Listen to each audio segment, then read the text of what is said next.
This is Infection, the survival podcast, recorded live on Tuesday, May 9th, 2017, episode 121.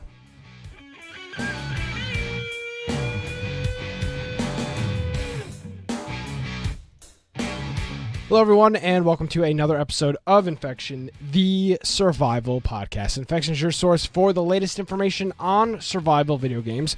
We bring you the latest news, reviews, updates, and more each and every week. My name is Nick Craig, at Nicholas M. Craig is my Twitter. InfectionPodcast.com is the website. If you're interested in political news, specifically U.S. political news, check out Against the Norm at atnshow.com. Joining me, my partner in crime. Hey, Brian. Hello, everybody. If you're looking to find me on Twitter, you're more than welcome to go to @BoiseComputer. Or if you want to check out my blog, biteoftech.com. Of course, we have our groups that we promote here. We have our Steam group. So if you haven't joined that yet, just go to our website, infectionpodcast.com. On the right-hand side, click join Steam group, and it will take you and just you can follow it, and it will give you nice notifications of when our show is starting. Also, if you'd like to join our Discord group and play games with us throughout the week, and especially maybe our Friday night game night. We're starting up another game night that we just have been starting to do recently, which we'll talk about here in a little bit. But if you want to do that, go to our website. On the right-hand side, it says join right under a list of Discord channels. That will, if you don't already have it, let's say maybe you've never launched Discord before, it will prompt you to install Discord, and then it will connect you to our server that we use. And after that, it's pretty seamless. The app is really nice. They have a really nice mobile app, so it's something that's really easy to use, and it doesn't eat up a lot of resources on your phone as it's running. So if you just want to, if you want to go there, click it, and then whenever you're looking to play some games, jump into our channel, see if people are already playing games. If there aren't people playing any games, you can jump into a channel or just say, hey, anybody want to jump in and play some, let's say, Battlegrounds? Seems to be what most people are doing lately. And you almost can always find someone to play a game with you. So it's a very nice place. If you don't have a nice community of people playing at the moment, I would encourage you to go in and give it a try. So, and what is there something else other than that we've been promoting? And pretty much it's been Discord and our Steam group. Of course, follow us on Twitter. Follow us on your favorite podcatchers. Yes, and actually, I'll throw the feeler back out again. I haven't done this in a couple months. If you use some type of pod catcher cast device, search the store in that device and see if Infection or the library, and make sure we're listed. If we're not listed, this happened a couple months ago. We were like, wow, everybody hates us. Nobody wants to listen to our show. We're losing like thousands of downloads a month. It turns out we were delisted for whatever reason. So if you wouldn't mind, I would appreciate you checking your favorite podcatcher and try to resubscribe to the show and see if something comes of that. That would be great. I'd appreciate that. Just send us a tweet at InfectionCast. Because I make changes. Like I switched us over to where our website just uses Nginx. It doesn't use Apache. Little things like that you never know if some weird website doesn't like it. Exactly. So if you guys can let us know every once in a while, or if it does drop off and you're like, they probably already know. Well, no, there's probably a good chance we don't, because we definitely don't. We pretty much, we're not sitting there trying to find us. if we get delisted, someone has to tell us about it. So, and the part of the problem is if you're already following us, sometimes you don't notice. So maybe if you're happening to look for us in some other type of platform that you don't usually use, and you don't see us there, definitely let us know, because either we've never been listed there or something happened and we got taken off. So we'd like to reapply. Yes. So thank you to everyone in that forward advance. Couple of other housekeeping things. We are going to be doing our first ever monthly Infection board game night using Tabletop Simulator, which is a $10 or $20 Steam game that allows you to play all different types of tabletop games. And I'm starting to notice there's a lot of crossover between members of our community that are into the whole video game, survival game things, and board games. And by the way, if you haven't gotten into board games, it's probably because you don't have a good group of people to play with. So what we're doing is the second Saturday of every month. This month it's going to be May 13th. This Saturday at 7 p.m. Eastern, we're going to be playing Cosmic Encounters. Brian is going to be the GM for that. Now, The one caveat Yes. with Cosmic Encounter is there's an 8-player limit. So what we have done and what we're going to do is, if you're interested in playing this game Saturday night inside of our Discord, I'm sorry, if you don't use Discord, you have to join Discord for this. It's the only way this is going to work. There's a text channel in the game as well. Exactly. There's a text channel called Board Game. Go ahead and throw your name or a +1 in that channel so we can keep track of how many people are going to be there. Looking at it right now, there looks like there's 4 or 5 people going to show up for that, so that should work well. But if more people are interested, go to our Discord. You can, Brian's going to GM it at 7 p.m. Eastern, and just let us know that you're going to be there so we can plan accordingly. And we actually played a board game earlier this week. When was that? It was actually last weekend. I think it was last Sunday. It was just a couple days ago. Yeah, I think it was Sunday. We played this weekend. Yeah, we played Deception, Murder in Hong Kong, which was a lot of fun and we really enjoyed. So if you're interested in board gaming, you can do that. We'll announce the next game in a couple of weeks. Now, I actually have a friend who doesn't play video games. He'll play tablet games and things like that, but he's really into board games. And he bought it. I recommended it to him here locally, and he picked it up. And he's actually going to play with us one of these game nights, because he's the guy who is always pushing me to play board games here. And he never. I mean, to play board games for real is a very time-consuming thing, because getting over there, and it could be a 6-hour thing that you're doing just to play a board game. So this, what's nice about this is you can jump in, play a game, and it takes the minimum amount of time. So if you have to leave right after that, that's fine. Like, the game's finished, you don't have to tear it down, you don't have to drive anywhere. So it's a really nice. And the program works very well, for much better than I anticipated. Yeah, we played some Uno.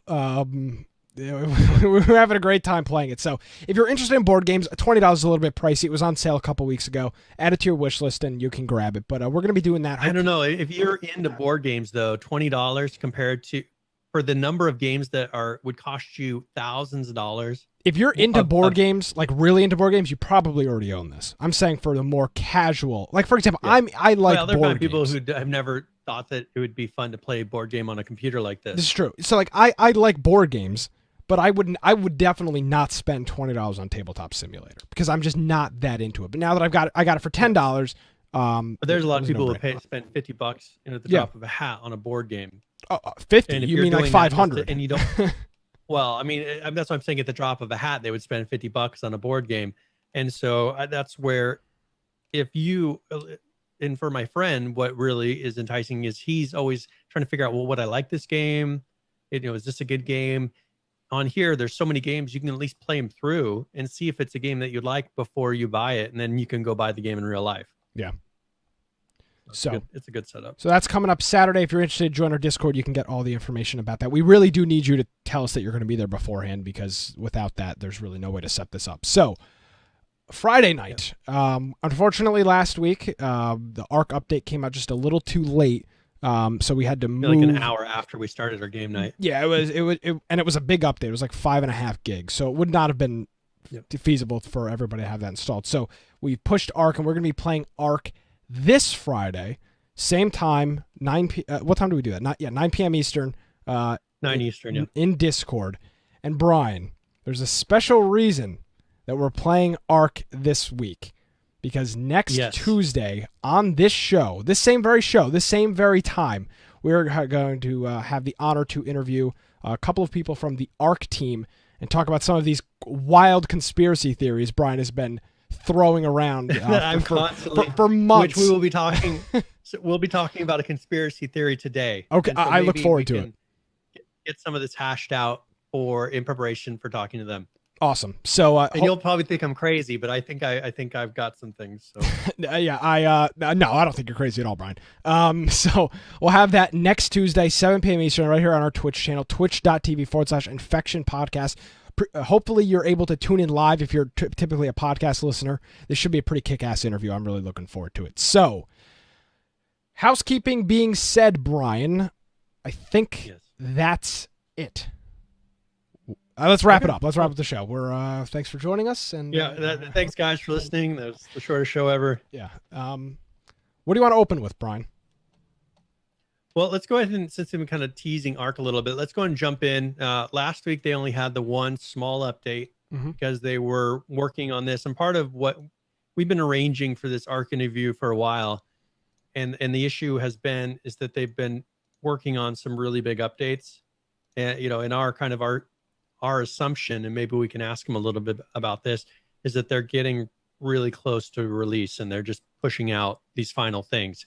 So the one that we were waiting on this past Friday was the 257 update. Yeah.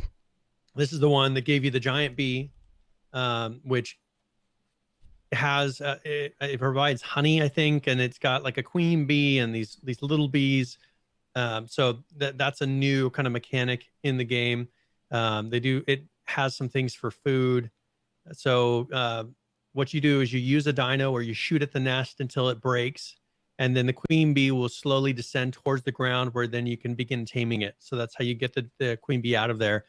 And it says you can use a Quetzal or flying mount, but be warned, if it gets stung when you then you will get dismounted off of one of those. So you have to be careful with that. Then sometimes the queen bee gets stuck in the tree and will not move where her hive was destroyed. So can I just make a quick comment? Yes. This is a terrifying like skin for this creature. I'm not like one of these crazy people that's like, I mean, I don't think anybody's got like, kind of like spikes coming off of it. Yeah, like I'm not a fan of bees, of course, as you know, they typically will try to sting you. But I mean, this is a scary skin here for a creature. Typically, these creatures aren't anything crazy. This is terrible. I mean, look at the freaking horn on the front of it. This thing's ready to kill something. And so one trick that you have with this is if you wear the ghillie suit, it can prevent stings, and also bug repellent if you get close enough. So that's another use for the bug repellent. And so, so this is the bee. They have the beehives. When you tame them, you can actually have beehives inside of your base now, and they can be placed like a smithy's placed, and so you get honey out of that, which is a crafting material. And so that's the first one. Then they have the it's the Daeodon, right? I think that's the pronunciation. The Daeodon, or Diodon, sorry, Diodon. And this is kind of like a wild boar. Kind of. I mean, is that? It looks just like a wild boar. I mean, it's pretty much a wild boar if you take a look at it, and this is something that, as far as taming, it has a kibble. This one takes the iguanodon eggs for kibble. It's a carnivorous animal, so you use raw meat or raw prime meat to be able to tame this. It's a very aggressive creature, so you need to watch out. Don't get too close to it. They recommend using a longbow or a crossbow to try to knock it out. Don't run up to it with one of the little clubs or something like that. But yeah, here's what's unique about this one is it's an AoE healer. So this is kind of bringing a little bit of an MMO type of a feel to it. But this one actually has a pulsating heal that will heal your dinos during a raid when you're raiding a base. And also, let's say you're doing a boss battle, you can use this to keep your dinosaurs healed. So this is another new element, a raid healer, which I don't remember any other dinosaurs having anything like this. No, there's a couple that provide, I think some healing or like maybe speed or something. Yeah, but this is practically an MMO. This one you can actually see like healing coming off of it, and it heals everything in the area. It's an MMO. Arc the MMO coming soon to a store near you. So that's kind of a cool. I mean, that's a new thing they brought in that will probably really change, and maybe this is kind of leaning towards the overall vision that we keep talking about they might have for this game. I think that this is going to be part of it. I mean, they encourage base rating, but they also, a big thing has become boss battles. And so I bet you they're going to be making boss battles that are so hard. It's like, okay, well, you have to have a certain amount of healing. You have to have certain things to be able to accomplish it. You don't just run in there and start shooting. There's going to be some Leroy Jenkins moments in Arc coming up, I would imagine. This is where we're heading towards. Brian, when you have AoE healers, that's a problem. Yep. It's a problem. Yeah. Well, it'd be interesting to see what they do with it. And we'll get into a little more of the end game kind of speculation here in a minute. So now they have a Liopleurodon, which is a sea creature, and this one is a carnivore as well. I don't know what to really compare it to other than the Loch Ness Monster, maybe. I mean, I can't think of any normal creature that you'd say, oh, this looks kind of like this, because it's a crazy looking creature. So here's the thing that's kind of a trick with it. It's a passive tame, and it only eats the giant bee honey. Oh, and it's a temporary tame, so it will stay tame for 30 minutes. So after the end of the 30 minutes, it just disappears. So this is not something that you tame and keep forever. You use the honey. It's passive tame. You only get to keep it for 30 minutes. Brian. So is this the first time tame? Is this the first animal to have? No. So the Titanosaur in a way is a time tame as well, because it slowly starves to death. Once you tame a Titanosaur, which is the gigantic ones that have like the boulders on its back, pretty much, those ones will never eat once tamed. And so once you get it, it just stops eating. So its health slowly depletes. And so once it's gone, it's gone. So they have that, which isn't really a time tame. It might be that if you get a really high level one, it'll last longer because it might have higher health and things like that. Or if you depleted its health trying to tame it a lot, that makes it even less amount of time. This one's actually just a straight 30-minute tame. So this one is unique in that way. Now, this is another utility dinosaur, because that's one thing that they pushed out when they changed the whole flying mechanics of the speed of the dinosaurs. That's one thing they were changing with this, is trying to make the dinosaurs more of a utility. So this one is a loot booster. So when you're riding on this dinosaur, it increases the rarity and value of any loot box that you open, like deep sea loot crates and underwater beacons. It boosts that. So, and that's only that 30-minute, so you get it for 30 minutes, you go and loot as much stuff as you can, and then it disappears. So this is another one of those utility animals. I like this. In Ark, so there's a couple things I think about. I remember back to our Ark days when we were playing it, and you'd get to a point where you would tame a dinosaur to use it for something, but then you would be afraid to use it for that task because you'd say it's going to get killed, it's going to get lost, somebody's going to attack it. With this, it's first of all, it's meant to be used as a utility animal or creature. Yeah. So if you hold on to it, it will just disappear. So, I mean, this is definitely a problem they have to overcome, in my opinion, because you do run into this, Brian. We ran into this all the time. Is, don't take that bird out. You're going to lose it. Or, I mean, the birds are weird, but don't take this dinosaur out. You may lose it. Don't take that dog out. You might lose it. Don't only take it if you need to.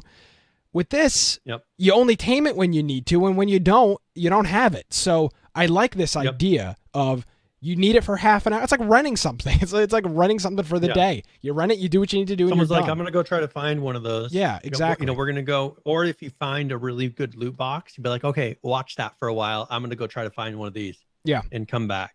This is really cool. So, it kind of keeps you moving around and gives you more than just because that's one thing you can really get kind of set in a path or, on rails pretty much of, all right, we knock something out. You go kill, get prime meats, come back. Like, it's very methodical. And I like that they're kind of changing it up to where, okay, who's going to bring this? How do we want to handle maybe getting this big dinosaur? Do we want a healer? Do we want, are we going to go loot things? Do we need to go get this thing? Kind of changing it up to where you're having to change up your strategy a little bit, making it so that those birds weren't so powerful. They're not so fast. You're like, okay, well, which bird do we need to use? Do we need to actually carry something? Do we need a little bit of speed? Do we need attack? Like what? Or are we going to want one that carries 3 people? Like, you're actually having to decide, what do I need to have happen? Like you were saying, which bird do we need to bring to accomplish that? There's not a one fits all bird anymore. So, because if you go out the pterodon, it's a weaker bird. It's not very fast. Yeah. You run risks doing that. There was just before, always... you remember some people put all their points in speed and the thing would just zip across the sky. You fly across the map in like 2 minutes. Yeah. there was always that hesitation with the powerful dinosaurs. And this isn't really a powerful one, but there's always that hesitation. You take something out, it's going to get killed or something like that. And so I like that this is the polar opposite of that. So props to the Arc team. I love a feature like this. Yep.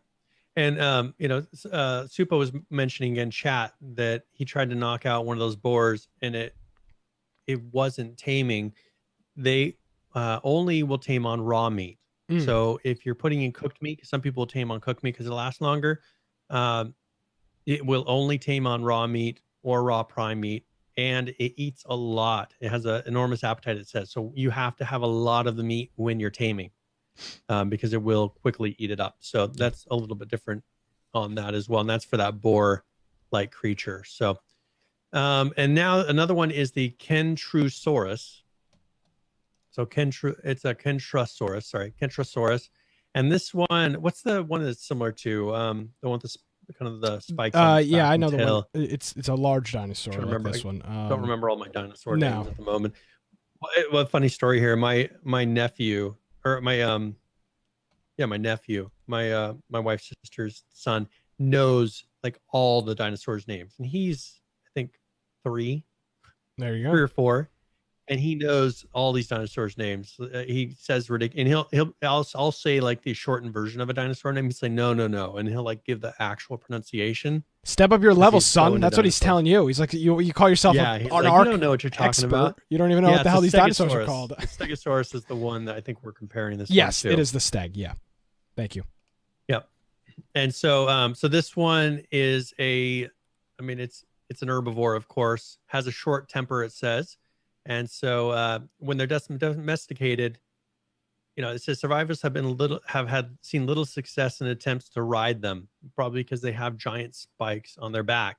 However, if you have a herd of them, they can defend a compound as well as take any large carnivores. So that's one thing. I saw a video of this, and actually will spike it with its tail. The creature that it's attacking will actually stick on its tail, and then it smashes it on the ground. It's pretty cool. And it has they call it an impaling maneuver. So it's really good to use these, mainly for attacking other things, because you cannot ride them. So you'll pretty much have these things come up, follow you around, and you can maybe have them attack something that's attacking you that does a lot of damage, because this thing does a lot of damage itself with its tail. So, all right. And then in this, they added the tech cloning chamber, which allows you to make exact copies of dinosaurs. This is crazy. So if you have a creature, cloning takes a lot of time. So it says it takes a minimum of 40 minutes to a maximum of 4 days. Holy crap. So depending on the type of creature, the level of the creature. So it's not something that happens instantly. But let's say you have the ultimate dinosaur that you're like, this is one that I've tamed, and it at a high level, or maybe I've bred it up to a high level, or it has the coloring, whatever it is that you like, you can make an exact clone of that one. This only gets unlocked, though, because it's one of the tech tier things, by killing the dragon on hard difficulty. So you don't just go and craft these. It requires some of that end game content that we've been talking about. The inventory holds up to 48,000 element shards. So that's what it spends when it does this, allowing dinos up to the level of 450 to be cloned. So at 450, it will have used all 48,000 element shards. So that's why there's that cap there. So it says the cloning process is fully automatic and doesn't require any player action during any part of the process except for the start. So pretty much you start it and then you leave it for how many days, and when you come back, it will have that creature duplicated. So and then they have the Megalodon, the Tech Megalodon saddle. The thing that you got with these is that they pretty much shoot laser beams. So this is the shark saddle. So you can put one of these on the sharks, ride it around, and you'll have a laser beams, sharks with laser beams shooting out of their heads. Yes, folks. So, from the primitive of waking up butt naked on a beach with nothing to riding around on a laser beam shooting shark, Ark Survival Evolved is the game for you. Anywhere in between that spectrum, this game has it for you. All right, so now another thing they've added is a tech turret. So this is pretty much turrets now that you can set around your base that run from the tech generator that you can now have, and it will shoot at things. So this is an upgraded version of the auto turret. So this is always something that's been really dangerous. If you're flying around, we ran into this when we were on a public server a lot. Mm-hmm. You're flying around, and then all of a sudden, you get shot out of the sky because somebody has a turret going on max distance, full auto. So this will be something similar. If you see a large base, generally you want to keep away because they'll probably have a turret there ready to shoot you down. So, yeah. So that's the new tech turret, and they have a new tech grenade, which is a throwable. I think maybe it's stickies. Yeah, it's a sticky type of a bomb. So you can throw it onto somebody's dinosaur or something like that, and then it will explode after 5 seconds. So you toss it at a target, it sticks to the target even if they're moving, and then it will explode, and it does quite a bit of damage. So there's a good chance that it can kill a creature with one shot. So they added the tech cave and volcano, and so this is the active volcano that they now have. And the tech cave, which has something different at the very end. Well, I actually have a video showing it that we'll go to in here in a second. And then Ascension game progression. So this is something that's kind of a mystery right now. But you will, once you pretty much hit max level, and here's where we'll go. I guess we can go into a little bit of speculation before we go into the patches part of this, because after this is going to be fixes and things like that. So I am thinking, and maybe do you want to play this video that we have here of which one? Yeah, I have it here. The ending video. Yes, is there audio? So this is the end of this new. This is the end of this new cave that they put in, the tech cave. Is there audio with this? There is, but it's just we can kind of talk over it a little bit. It's just sounds. Okay, go for it. All right, so he goes up to some sort of a panel. He activates it, and now there's like a force field around him. He's kind of sitting around and looking around because I think at this point they don't really know what's going on. But above him, there's some sort of a portal or something like that? Yeah, some type of energy beam. Yeah, some sort of energy beam, and then it takes you to something to where you're just seeing, like, as if you're going through a wormhole or something like that. And it does this probably for like 15 seconds, I think. But you're just kind of flying as if you're flying towards space, is what I gather. At this point, it goes directly to credits. So this goes to credits. Now, one thing that I have 2 comments here. Arc Jeremy, who's one of the developers at Arc, he said, I'm going to point out that the ending in Arc 257 is not the game's true ending. Not even close. That'll be coming soon. It'll be glorious. So that's one comment that was made about it. And then he also kind of followed that up with what is in there now is a placeholder for what is to come. So keep that in mind. That is just a placeholder. But here's where my speculation comes in, and I want you to tell me if you think I'm way off on this. Alrighty. Do you think that this is a way to get people out of the normal servers? Do you think you can ascend to another map that is harder, that requires a higher level person to be able to do it, that has better loot, kind of like the transfers? Because that, when you get to the end game, it takes you right to the server transfer screen, or like as if you're saved your character and are loading it to another server. Do you think that they're going to have it where you can ascend to a more difficult level, more difficult world? So there's a couple of different ways. There are a couple of different ways I think that this could play out. The people and and you get a new implant as well. The implant in your arm looks different as well, and it's a different one. So I am generalizing here. I'm not saying anybody specifically. I'm not trying to call it any specific people. The people that are currently in charge of these public Arc servers, aka the big groups, I mean, they like to have power. I mean, that's kind of how this works. The reason you invest 2 years worth of time into a game like this is to sit on top of the throne, and, you know, your iron fist can control the entire server. So if they're now, again, that's not everybody, but I think that's probably a pretty accurate description of some of those people. They're sitting as high as possible in the rank in that Arc server. is that person going to lose all of that to start back at base one somewhere else? Now, Brian, if this is true, if your idea is true, and that turns out to be the case, they are geniuses at Arc for somehow making this thing circle around. But I just think because we've been wondering, how are they going to get these people off these servers? They're going to be so mad. They need to wipe it. Coax is them what off. it comes down. Well, but they don't have to if they do this. Well, but I think they do. I would imagine the amount of now again, there's the top dog on those servers, and there's a whole bunch of people below them that are high level, strong, and powerful. I think those people may get up and leave. But the top dog group on that server, I don't see leaving. I mean, they've invested 2 years into everything they have. This is so hard to do that it takes the top tribe to be able to accomplish this. I think they'll do it more of... But we saw this, Brian. The top tribe on the server we played on was like 3 people. Because everybody else had gone on to play other games. Okay, but here's the thing, though. If someone wants to topple that tribe... all they have to do is go to an Ascension server, get even higher level with better things, whatever they're going to release next, come back and wipe those people out. I don't know. I just think you've got, again, generalizations. You've got a lot of, I guess, power-hungry people, right? They control the server with an iron fist. The new group comes in like us, they wipe us out in an hour straight. Months worth of work instantly gone because these groups are so unbelievably powerful. If that's the case, I don't see most of those people leaving. Will some of them leave? Probably. But I don't see most of them leaving.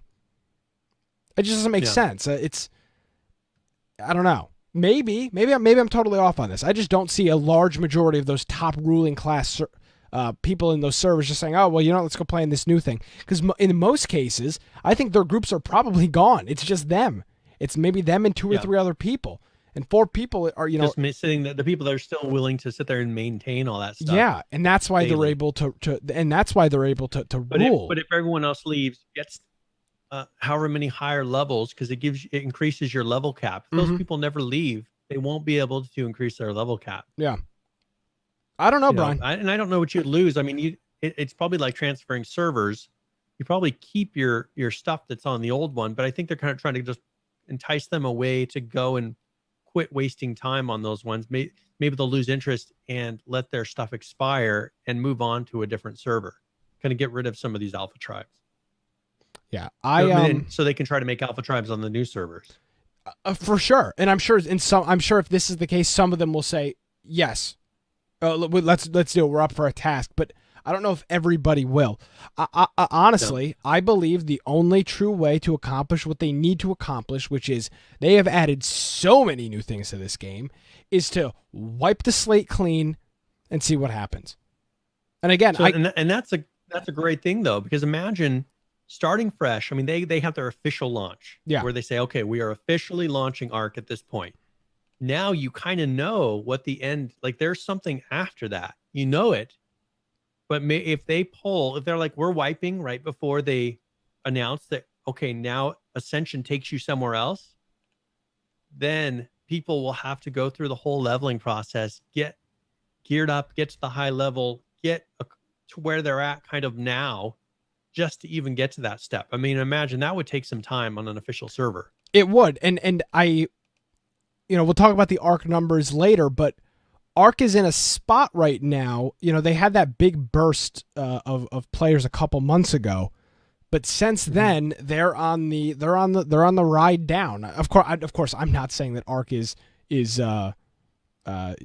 going away anytime soon. I mean, they're still 60, 70,000 people, averages, weekly averages with the game, but I think so. Greenman just points something out. He says you don't keep your dinos. It tells you when you enter the cave. Yeah, of course. Yeah, so you pretty much. So I think you start over after you ascend. Yes, you would start over somewhere else though. Probably you wouldn't start in the same world. Well, right now I think it does. It doesn't take you somewhere else. Well, right now it does. Yes, but I mean, here's the thing. The only way Arc is going to see, in my opinion, much significant player increase. Not that 60,000 people isn't good, or 70,000 people, or 80,000 people isn't good, because it's phenomenal. But if that needs to be 150,000 people, the only true way to accomplish that, Brian, and I think you'd agree with this, is to do a wipe. Because I can tell you, without a doubt, you will not find my ass on any public server in Ark until it's wiped. It's not going to happen, because these mega groups can I know that they're worried that they're going to lose some people.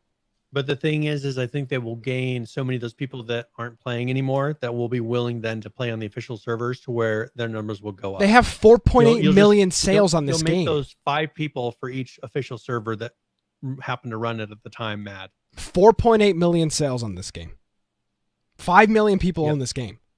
I mean, if they got back 5% of that, it's still a pretty big number. I can totally see how it would be the worst possible decision in the world to wipe everything clean from all of your players. But I think that the barrier to entry in Ark is just way too high, and it's going to stay that way. If you let people opt in to a system, it's going to stay the way it is right now. You're going to have some that do. So do you think if they did wipe like that, would you think that we would be willing to play it again like that? Absolutely. I would love to jump into an official server where I know I could not, when I know 3 months worth of time is not just going to get, flicked away by it. Was Brian. Wasted, and let's be perfectly honest with it. We got absolutely destroyed, and it didn't take long. It was it was in the matter of an hour or 2 hours or 3 hours. It was very months worth of stuff. Exactly. And I'm just not interested in doing it. And I don't know many people that are. I mean, who the hell wants to log into this, invest months of time, and just have it all gone?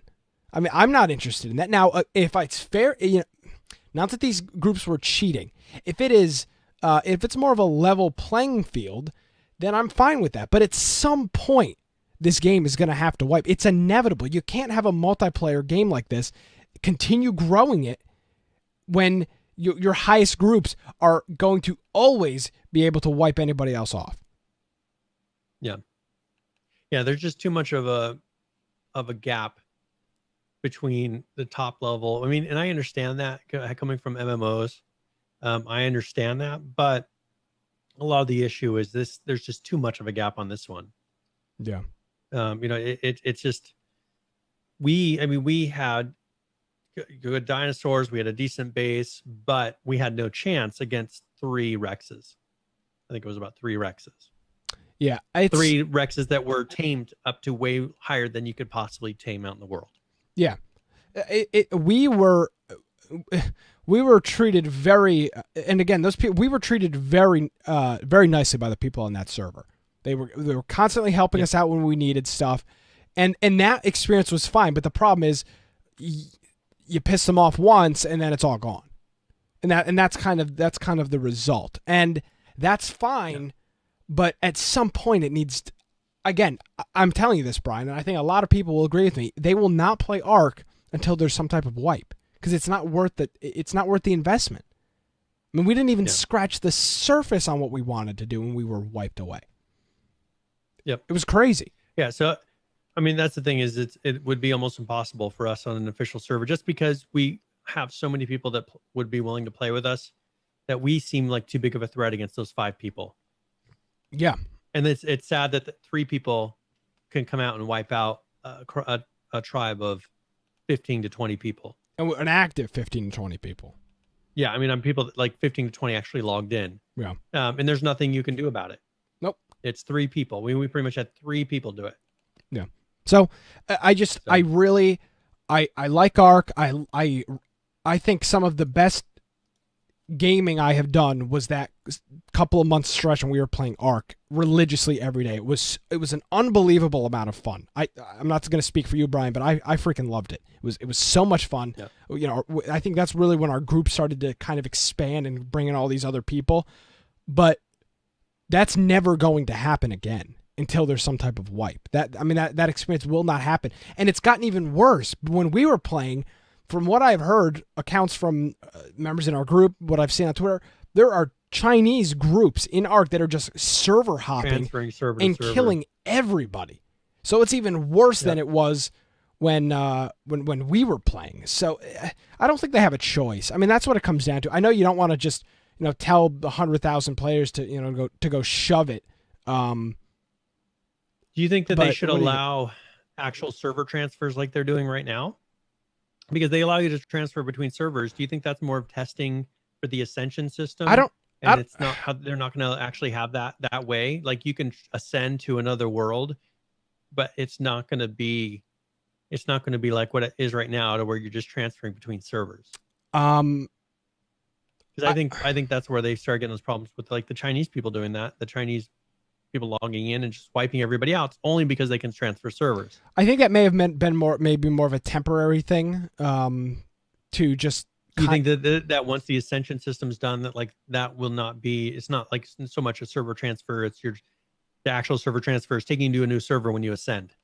That's possible. I also think maybe it's got something to do with maybe you have to be a certain level to do the transfer.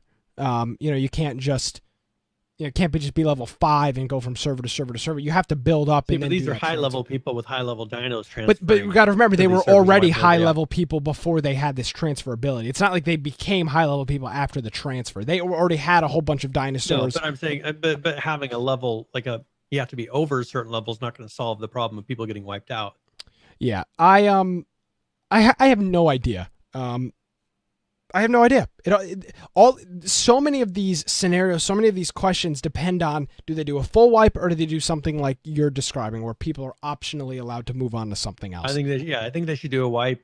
The level cap is now 100 before Ascension, so pretty much on the servers you can go up to a level 100, and Yep. that's the cap on the regular servers. So, yeah, It's a so bad let's say you were situation. level 105 before, it puts you back to 100. It's a bad situation. I mean, there's nothing that you've got tens of thousands of active players on your game, and then you've unfortunately got to just kind of wipe them all out. But it's I think it has to be done. Again, I'm no expert in the benefits outweigh the negatives on it. I think that we'll see. New players, we can ask them. Yeah, I think it's a valid question to ask. I mean, it is, and I guess what's probably going down in Studio Wildcards' discussions are, will the amount of new players come, play, and this is the key element of this, and stay? Or do they come out and they do kind of what Conan did, where they announce that these servers are going to wipe every 6 months? Maybe they do some type of blitz variants. I think that would be fantastic. If they came out and did something like that. So, you have some sort, like for us, I think we would be great on a blitz server. It's like 3 or 4 times, but it wipes every 60 days or whatever it is. I think they would. And we have a little bit of video game ADD, so. Well, we just have too big of a group. We'll play that's what it comes down like to. Crazy for a month. Yeah. And then we need to move on to something else. Exactly. So I think maybe the ideal thing to do, if I was the head of ARC and could, wave my magic wand and make things happen, I think I would do a complete server wipe and implement some type of server variance where people know this server is never going to wipe unless something has to happen. This is a 60-day wipe server. Or maybe you make it the servers are going to wipe. Every server is going to wipe at 2 years. But inside of that 2 years, this server is going to wipe every 60 days. They need to have that meteor coming in to where that when that countdown hits 0. At some point, there's got to be a maintainable wipe schedule. Because, here's the thing, Brian. If they do a wipe and leave the server variance exactly the same, after a year from now, mid-2018, you're going to be in the exact same problem that you're at. And again, what's the definition of a problem? Maybe I'm totally off base here saying that this is a problem when it's really not. But how many people, is this a problem right now? I think it is. They may think it's not, so I guess who knows? But I just think there's a problem. I think it's a problem. Green Man kind of took what I was getting ready to say. What if that there's a meteor coming in? Maybe this is the overall, like this is piecing it together. What if that there's a meteor that's going to destroy where you're at by a certain amount of time, and you have to level up and ascend before that planet or world is destroyed? I mean, that seems to me like that is possibly the whole point of this, is that they're going to say, all right, we have a server that's coming online. you have 3 months or something before the meteor hits the planet and you're destroyed. You have that long to be able to ascend to the next dimension or whatever it is that they do. And what if, because they put a big, they said they had like the center had a big mega update. What if that is part 2 of this story? Like, what if the center then becomes the second map that you ascend to, and then after that, maybe the one that they did, that was, out in the desert, that they had you pay for, but maybe that becomes a part of the third one.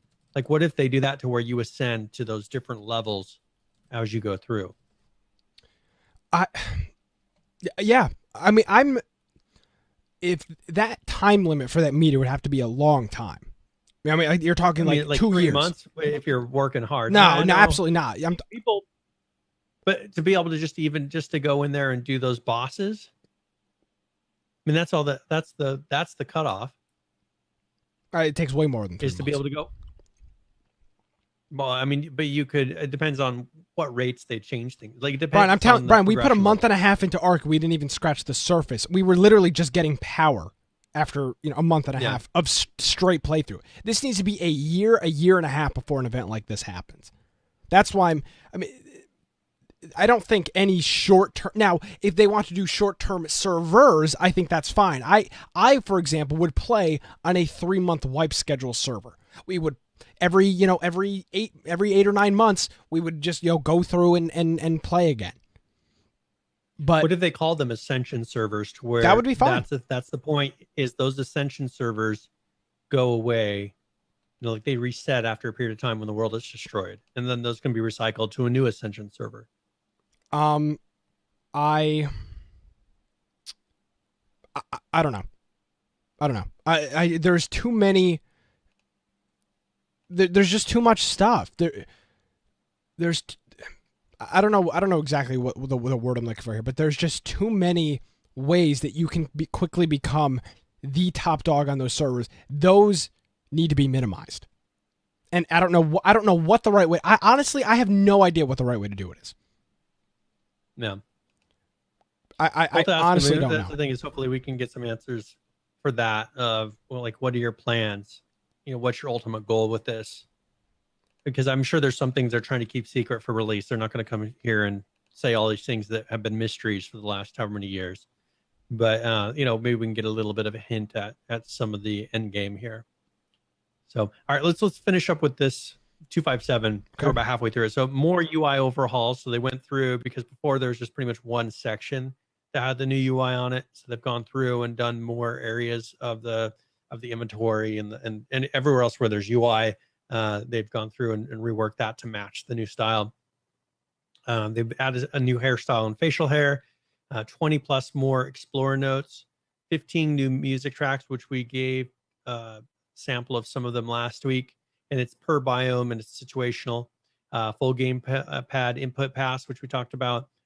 Game fixed issues with cave spawns not functioning properly in single player. The center had a mega update, which has separate notes, which you can find from our link in our show notes. Then the Ingram tree was revamped. So they had the forced respec and a max set of 100 for the levels. So it's capped at 100 now, and you have to go and spend all your points again. You don't lose your levels or experience unless you were above level 105. So if so, you're reset back to 100. And then they added a new emote. And then anglers can now gather pearls. Those are the ones that have like the light dangling in front of their face of the fish.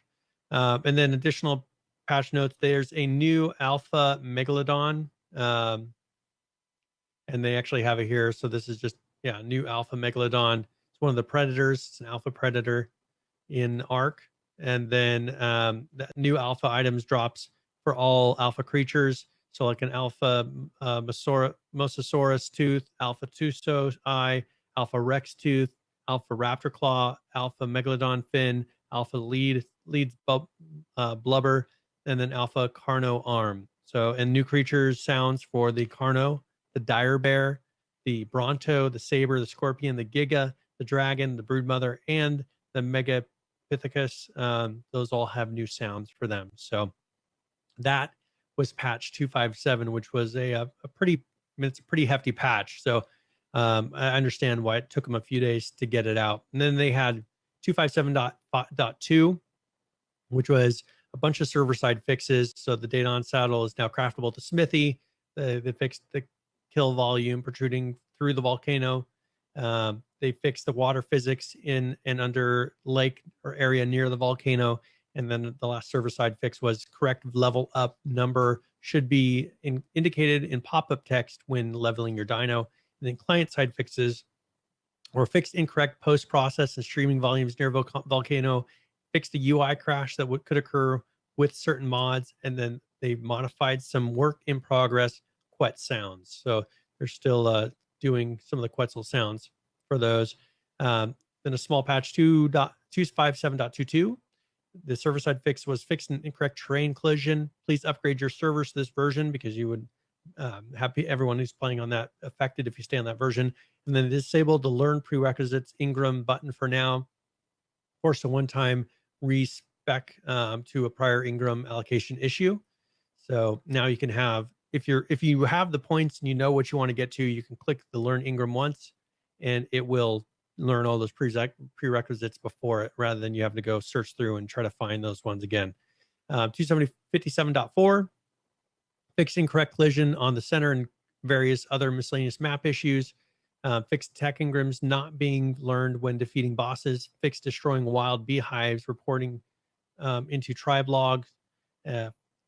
Improved underwater the center lighting. Fixed gamepad input not working properly. Fixed not being able to enter numbers on certain text boxes. Fixed escape not properly closing inventory menu after confirmation dialog. Fixed drop torches freaking out on clients, and you can no longer upload beehives, but now you can upload the queen bees instead. And then we're at 257.42, and this is the last of the patches up to this point.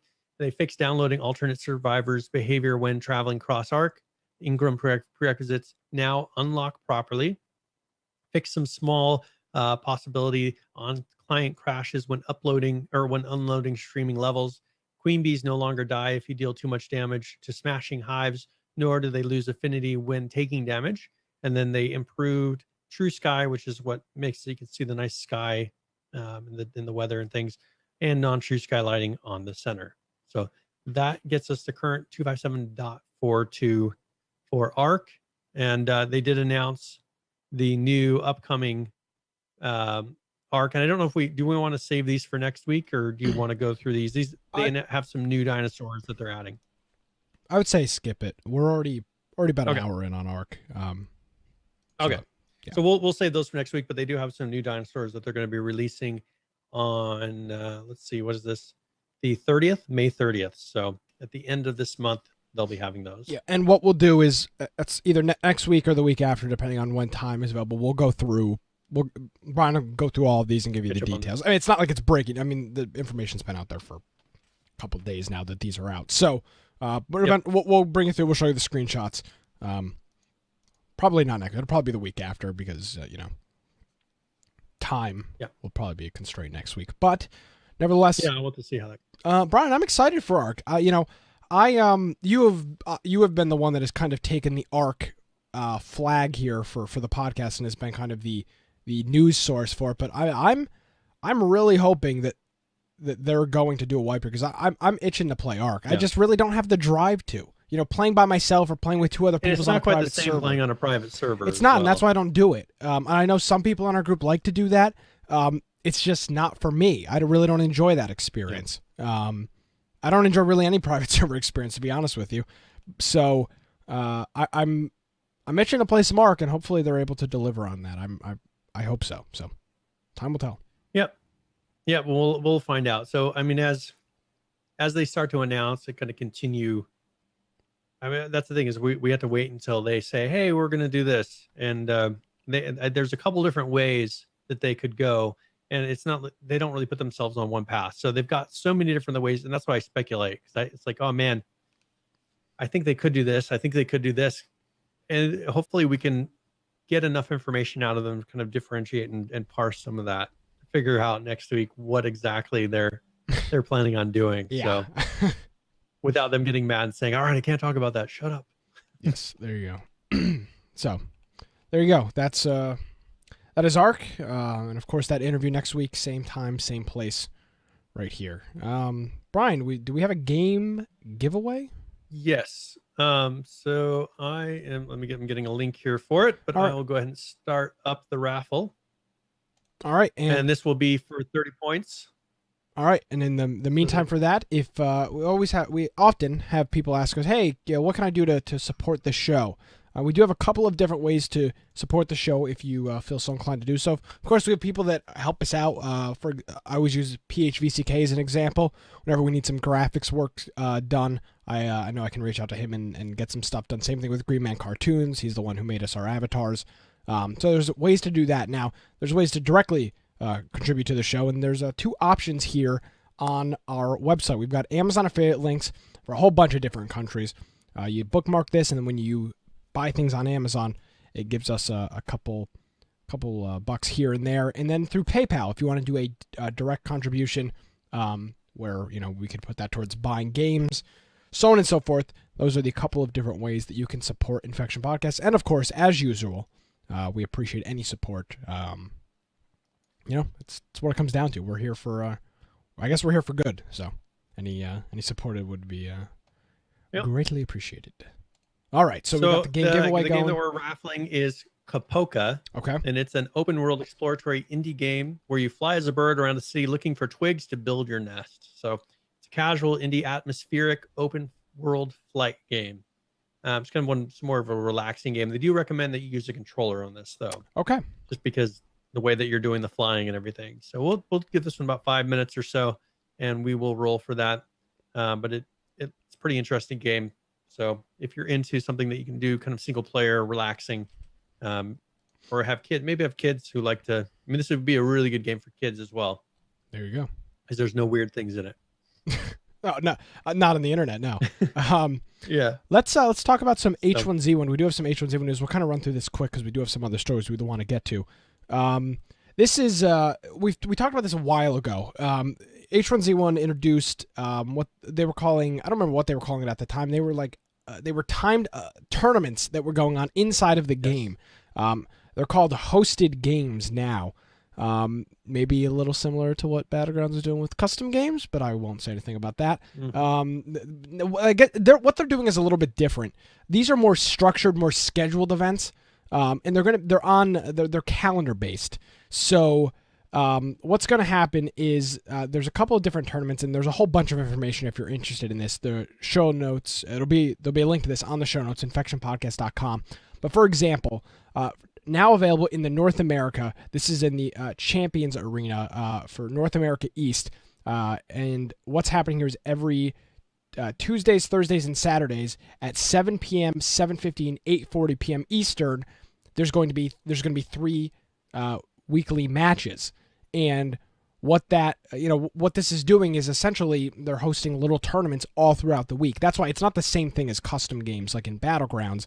There's structured tournaments. Yeah. In the case CDN, the third has got one. That's a little bit different.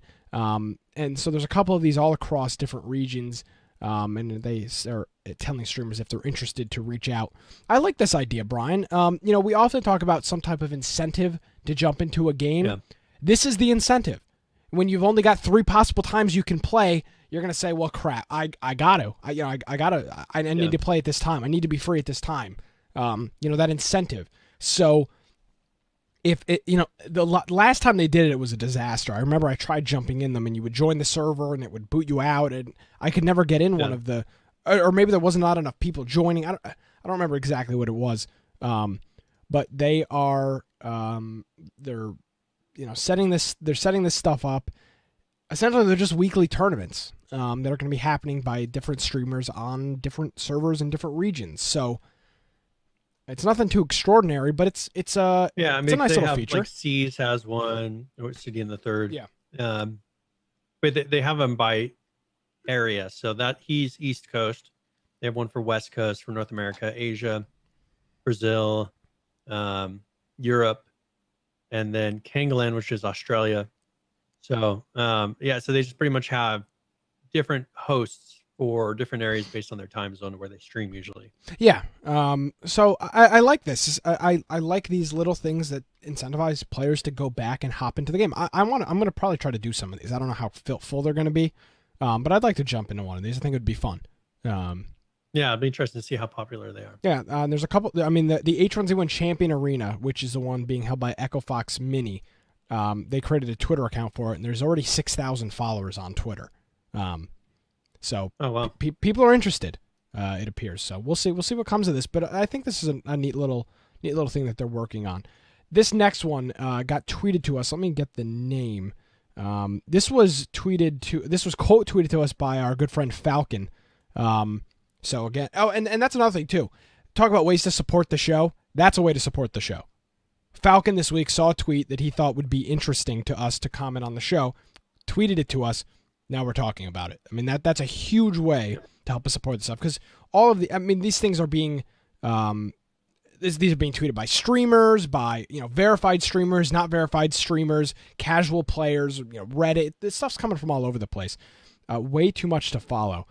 So what we're going to show here is a player in a gun battle, and this player uses an emote to disappear into the wall to trick the players to run past him, as essentially being one with the brick wall till the player walks by them, so that they can turn around and kill them. And this was a limited edition emote. So yes. It's not an emote that's normally available. It was available for a limited amount of time, so it's a pretty rare emote. But as you can see, it glitches into the wall. This is the one where you flip off, right? I can't really tell. I think he's like going into the wall and flipping somebody off. It's the one where he takes steps forward and then you flip the person off. Okay. That's what he's doing. So he went up to the wall, saw them coming past. He does the emote, which just takes him into the wall where he's not totally unseeable. And he just then, after they pass turns by, and kills him. Turns and shoots him in the back. Yeah. So I would imagine that people at Daybreak have seen this, and there's a patching coming, if there's not already one. Yeah. But they've got to do some sort of a check. Are you standing in front of a wall? Yes. Can I go through this object? No. Yeah. Now you want to talk about upping your play. I mean, that's a hell of a way to get some kills, and it's in the game. I mean, it's not cheating, but the fact that you put yourself in that situation for that gunfight is good on you. I can't be upset about that. I mean, that's just phenomenal. That's using the game to your advantage. Everybody's got access to it. That stuff really doesn't bother me. Yeah. I mean, people were saying it's a glitch or whatever. The programmers were incompetent with it. They keep saying, "Oh, we're going to ban people who use certain things." Well, they shouldn't. This is how they made that way. That's my point. And again, this isn't directed towards anybody, but it was a bug that you incompetently put in the game. So if I use that bug to bump up the amount of kills I'm getting per game, I should be rewarded for that, shouldn't I? I mean, that's ridiculous. I'm using your game I'm using what you've put in your game to my advantage. How is that any different than anything else? I really don't. This stuff really doesn't bother me. And specifically, it doesn't bother me with Daybreak, because they've been. This was a very long time ago that they came out and said, if you're caught using in-game exploits, there's going to be penalties. And I remember I was very upset about that, and I'm sure you were too, because if you can't, fix your game, then fix them. Don't say we're going to punish you for taking advantage of our bugs. Fix the bugs. I understand someone's coding something from the outside and making it happen. This person, all they did was hit an emote key while next to a wall. Yeah. I mean, that was all they did. And it took it took really good timing to do it. And if it's not intended to be that way, then they need to change it. I agree. So I would imagine that changes. I would imagine that changes already on its way out. I would hope. We'll see what comes of that. But it makes me wonder when I see this stuff, because it's frustrating. If I got killed by that, I'd put a hole through my monitor. You'd be pissed. I'd put a hole through my monitor. Yeah. Absolutely. And then the worst part is you see the video on Twitter later of you getting absolutely destroyed. Yeah, the keyboard's going through the monitor. Computer's going out the window. I mean, there's just no lighter way to put it. So that's H1Z1 King of the Kill in terms of exploits. Now, there is a list of bugs that Clegg is. This is where they asked for, he has some that they know about, but he asked for any outstanding bugs of, what should we be working on? Yeah. And people are coming up with quite a list. I mean, the first post was probably what, 20, 30 Yeah, I mean, bugs that are outstanding. It's a huge thing, and I appreciate these people that put these huge lists together. Obviously, we're not going to go through them, but if you are interested in these, full notes, full links on our website, infectionpodcast.com for that. So yeah, that's pretty much it with King of the Kill. Did you play any this week? Not King of the Kill. No, I Okay. didn't. I decided I was going to this week try to play some other games, which we'll be going into here a little bit later that I haven't touched in a while. All right, so let's get into that. Let's do our game giveaway here, and then we'll jump into some Just Survive news, which I know I'm sure a lot of you have been patiently waiting for. Yes. All right. So congratulations, Fat, Broke, and Ugly. There we go. Longtime follower of the show. Thank you very much. And I will send you a link here in just a little bit that will have a key that you can redeem. So look in your other messages under Twitch, because for some reason it sends them there. Yes, and if you remember back to last week, I was very critical, maybe too much. I don't take it back, but I was very critical, maybe too critical on some of the art concepts that we saw last week from the H1Z1 team. And again, I feel like I need to make this clear. My criticism comes out of love for this game, and I think Brian would agree with this. The love for H1Z1 and what it should hopefully become and what we wanted it to be. This does not come from a place of, I hate this game, I hate everybody that's working on it, screw all of them. No, I love this game. Hence, we've been doing a podcast for 121 weeks, and we've talked about it every week. So with that being said, they did a community outbreak stream for Just Survive earlier, late last week. Yeah, it was at the end of last week. And they showed off some new images in kind of this. A couple of them are similar to what we saw the other week. Just some concept art here. This is looks like a nuclear reactor control room or a missile silo. Some sort of a power plant or something. Power plant, missile silo, nuclear reactor, something like that. You can see massive spider web or cobwebs hanging across equipment, cables hanging from the ceiling, and it's, the vegetation is spilled over into the glass. Is spilled over the glass and into the control room in here. And again, it's in that same. This is their. What would you call this kind of sketch, Brian? It's not a mock-up. It's the next level of art. It's a rendering, I guess, is what you would call it. It's some type of rendering. Yeah.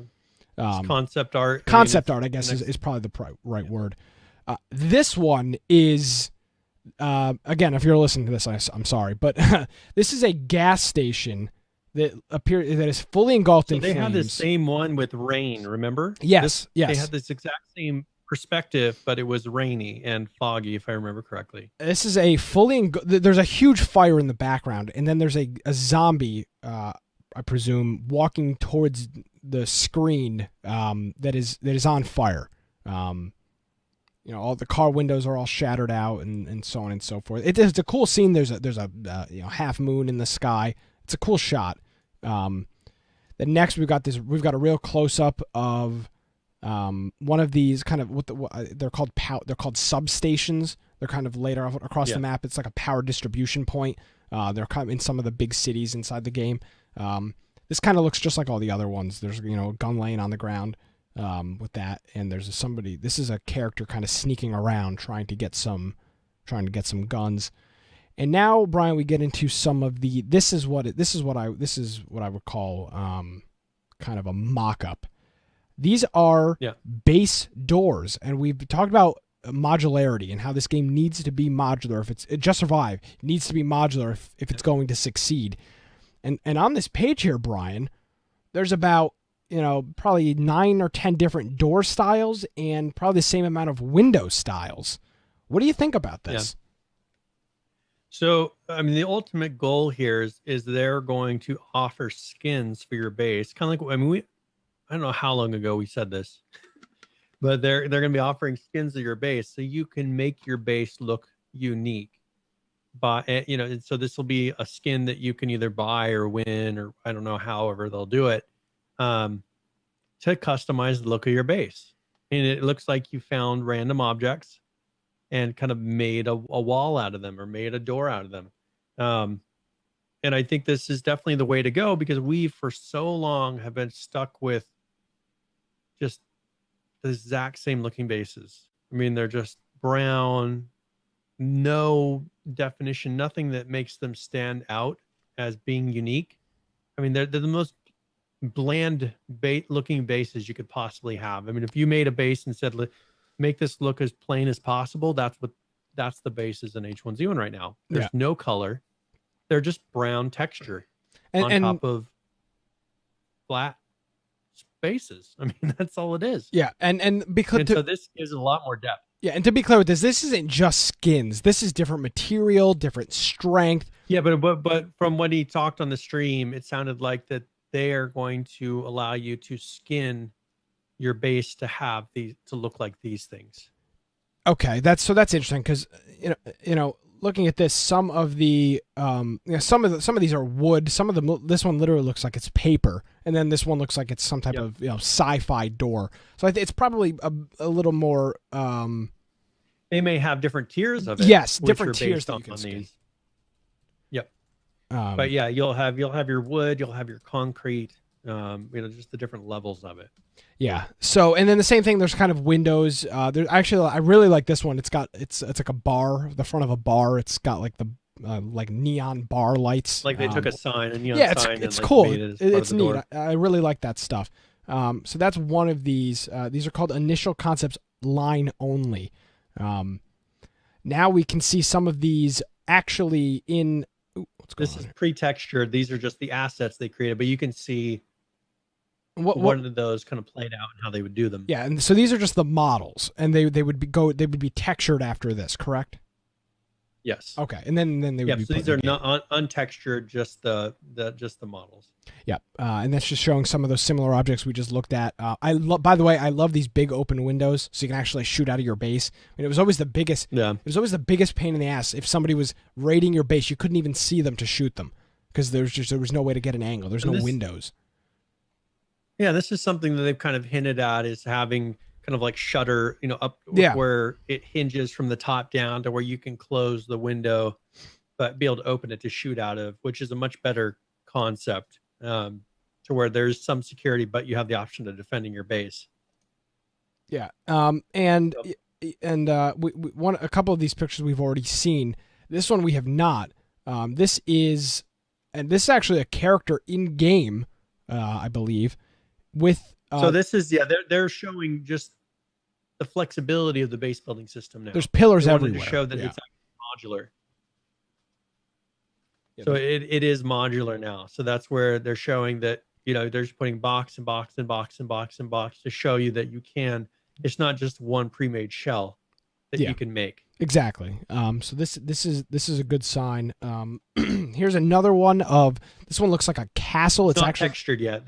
No, it's not textured yet. It's not textured, but it looks like it looks like a castle. It's got that typical castle design. It's got 4 posts on. It's got a post on each corner. Looks like there's a car ramp at the bottom with a door, so you actually can drive your car into this and not drive it off some higher object into a lower object, which is the way that these garages used to work. So that's really cool. This is a textured version of what you're talking about, Brian. There's barbed wire all over the place. This is a massive base. Yeah, and they were just trying to show you how big it can get big. It's not just because each of those ones you can see down there, like the size of the door in the center area, just to give you a little bit of perspective of how big the base actually is. So this is a much stronger base building system, an actual modular, like we've been saying for at least a year now, coming up probably a year and a half, modular base building system. This is what they needed, and it seems like they're taking it seriously, because this is the way that you would actually make a real base. And this is the way that all the other ones are doing it. And the other ones you can make amazing bases in. And this will stop these just making mega bases, which all it is 20 bases set in a square. Yeah, and what So this comes is the mega down actual to, where you make a real base. what this comes down to me, it's more than just what does it look like. The goal of these bases are to protect your stuff and your crap. So the only way for that to work is to have some type of interesting base design where, you log into a base right now and you can go, oh, well, I know that there's going to be loot in that and that and that because there's only 3 structures in the entire base because there's no other customization. With this, you can actually put fake doors that lead to nothing, hallways that lead to nothing. And if somebody wants to raid you, they're just going to have to start blowing up doors and blowing up hallways. There's not going to be a way to know where all of your stuff is because, previously, unless you created a bunch of empty rooms, there was no way to do that. Now, well, and that's the thing. And that's the things with what they're showing here, like those last 3 screenshots, those are actually in-game screenshots. So modeled in the in the engine. They're actually modeled in the world. So there is hope that this is actually going to be made. Yeah. So, and you can see, and Brian, I'm sure you noticed this, but on this original concept art I showed you of the line drawings, this is from January of this year, and then the modeled version, excuse me, not the modeled version, this would be the model. The non-textured modeled version of this was done in late March, so over 2 months these were made, and I would imagine this picture that we see of the actual textured one is pretty recent. I would imagine this was in the last couple of weeks. Now, I guess there's a couple other ones on here, police uniforms, some different zombies. They were kind of showing the process of taking it from concept to actually having a model in game. Now, I guess, Brian, my question to you now, I'll pose it to you, and I'll pose it to people watching live and listening live in the chat. How long before this modular base building system is actually implemented in the game? So they said this summer. Yeah, I mean, so that's got to be in the next 3 months. Well, I mean, we've seen what happens with other games that say, early 2017, wink, wink. So is this group's first time, like actual... Brian, write it down in the book. ...thing that they said they were going to do? Brian, in the book, write it down that this game is coming out in the summer. Well, that's what they said on the stream. Then I would make sure that is written down. That's well, it's not even a prediction; it's a fact, and then we can reference back to it. That's what I'm saying. Should I write it down in my prediction book? I would. Just remember, they said summer. They said summer. He actually said he almost slipped. He said, "Oh, I almost slipped. I almost said the date." So they have a date that they are planning on doing this already determined on their side. I'm guessing, summer to me is in 3 months. Hopefully this isn't a Friday the 13th summer, to where it's December of summer of 2017. Well, it needs to be. We'll see. It needs to be in the next 3 months. I mean, 3 months from now is August. I mean, that's, to me, August is the summer's kind of winding up. Especially well, if you're I'm betting that they probably put in. Okay, so is this going to be the? Here's the question: is this going to be the new map? Brian, I have a prediction. Going to be the base building element. Brian, write down my prediction. This is going to be out in July, mid-July 2017. Mid-July for this map. Mid-July for this what we're seeing right here. Yeah. I don't think that's unreasonable. Mid-July. I mean, here's the thing, but it can't be that far off. I mean, we've got an in-game rendered, modeled version of it. So if it takes longer than 2.5 months to get this out. So you're saying mid-July is the base building? Yeah. What we're seeing right here. Patch. Yes, this patch that includes these massive base building changes. Would you like to throw out a date as well? Or a time frame? I think probably August. Or mid-August? Mm-hmm. All right, there we go. So we'll have a month in between, but I think this can be out in mid-July. And here's the other thing to keep in mind. And I always go back to this, and it's not everybody, but you have to remember you have a large portion of your play style are, older high school students and college students. So if this isn't out by mid-August, those people are going away to school in September. So the summer is gone. I mean, if you want maximum, efficiency, maximum play with this, it needs to be out in early to mid-July so that people have a month to play it That's the thing is that religiously. they said they were going to release the map and the base building at the same time. Yeah, So but I'm that's saying going what to we're be a seeing right. tough. I'm sure it will be, but I'm talking about what we're seeing right here. I think this is out mid July. If it comes with the map, great. Well, I mean, I've made it very clear in the past. It all needs to come out in the same time in one really nice wrapped up package. If they don't do that, it's going to fail. That's just the way it is. You don't ship a car without any wheels on it. And go, we'll add those in 3 months. It's useless.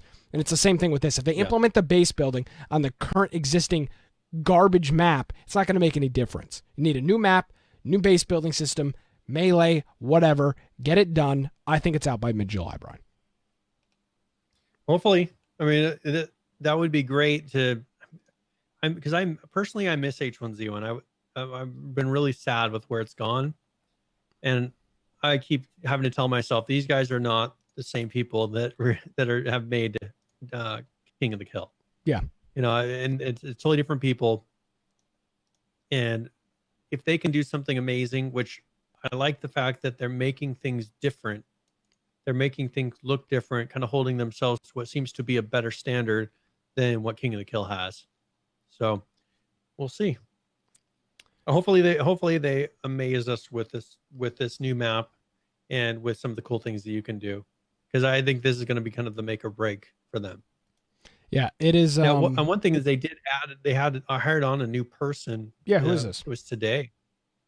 So this is a new designer that's joined the team. His name is Quentin Cobb, and he used to work for Naughty Dog. So he worked 7 years for Naughty Dog as a multiplayer designer.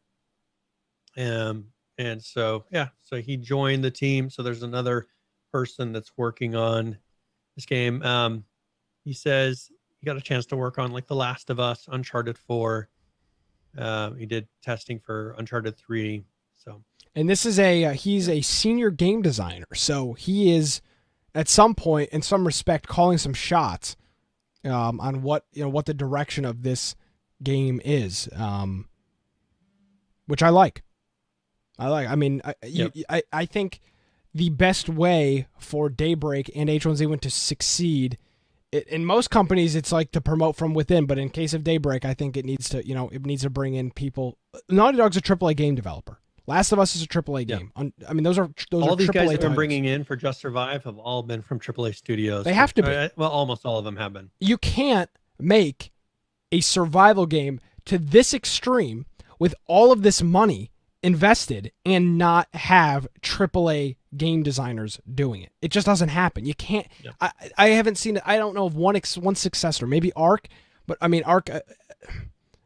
Maybe Ark's the exception to that rule. But I think they need those. They need those AAA people.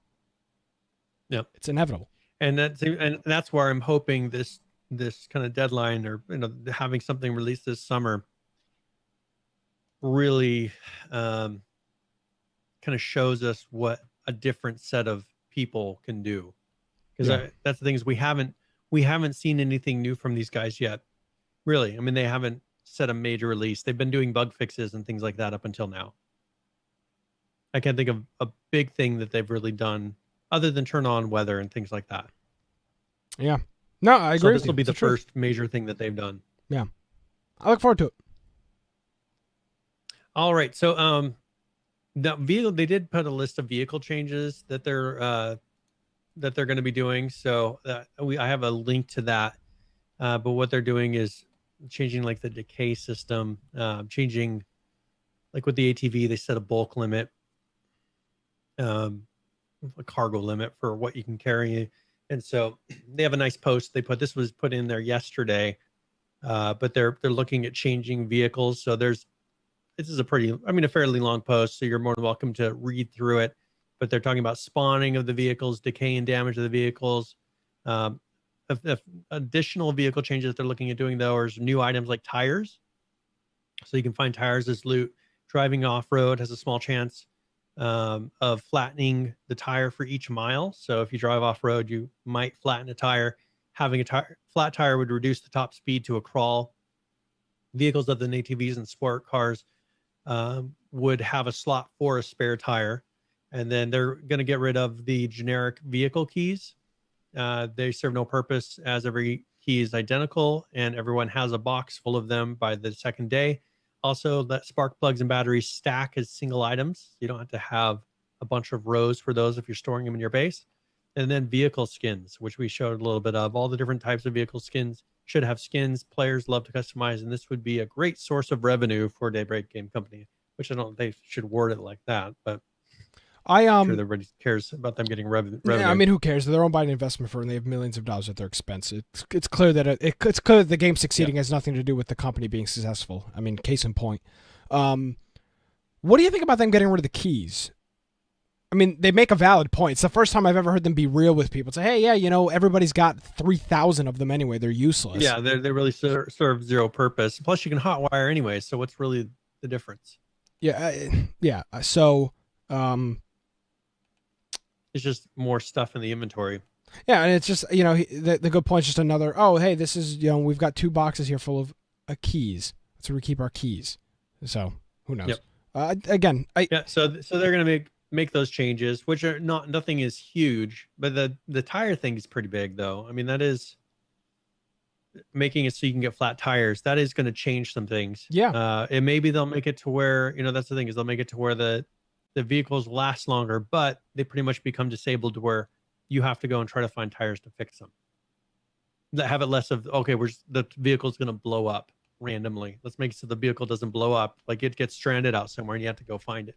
Exactly. Fix it, you know, get the parts for it, come back and get it fixed. That would really change for me the way that vehicles are treated in the game. Yeah.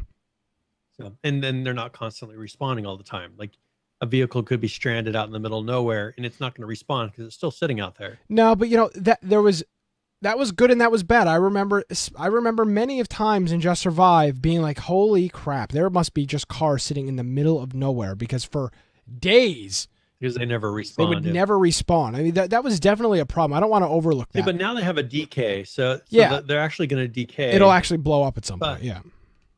Yeah, but not have it to where just every vehicle is blowing up every 15 minutes. Because we got to the point where vehicles were just not really anything. Like you got it, you rode it around, and it's going to blow up. Yeah, well, it wasn't. The problem was it wasn't worth saving because the hackers would come in and just throw grenades in your base. There was no way to protect your base, so overnight people would just lob grenades into your base and blow everything up, blow all the cars up. So they were useless to keep.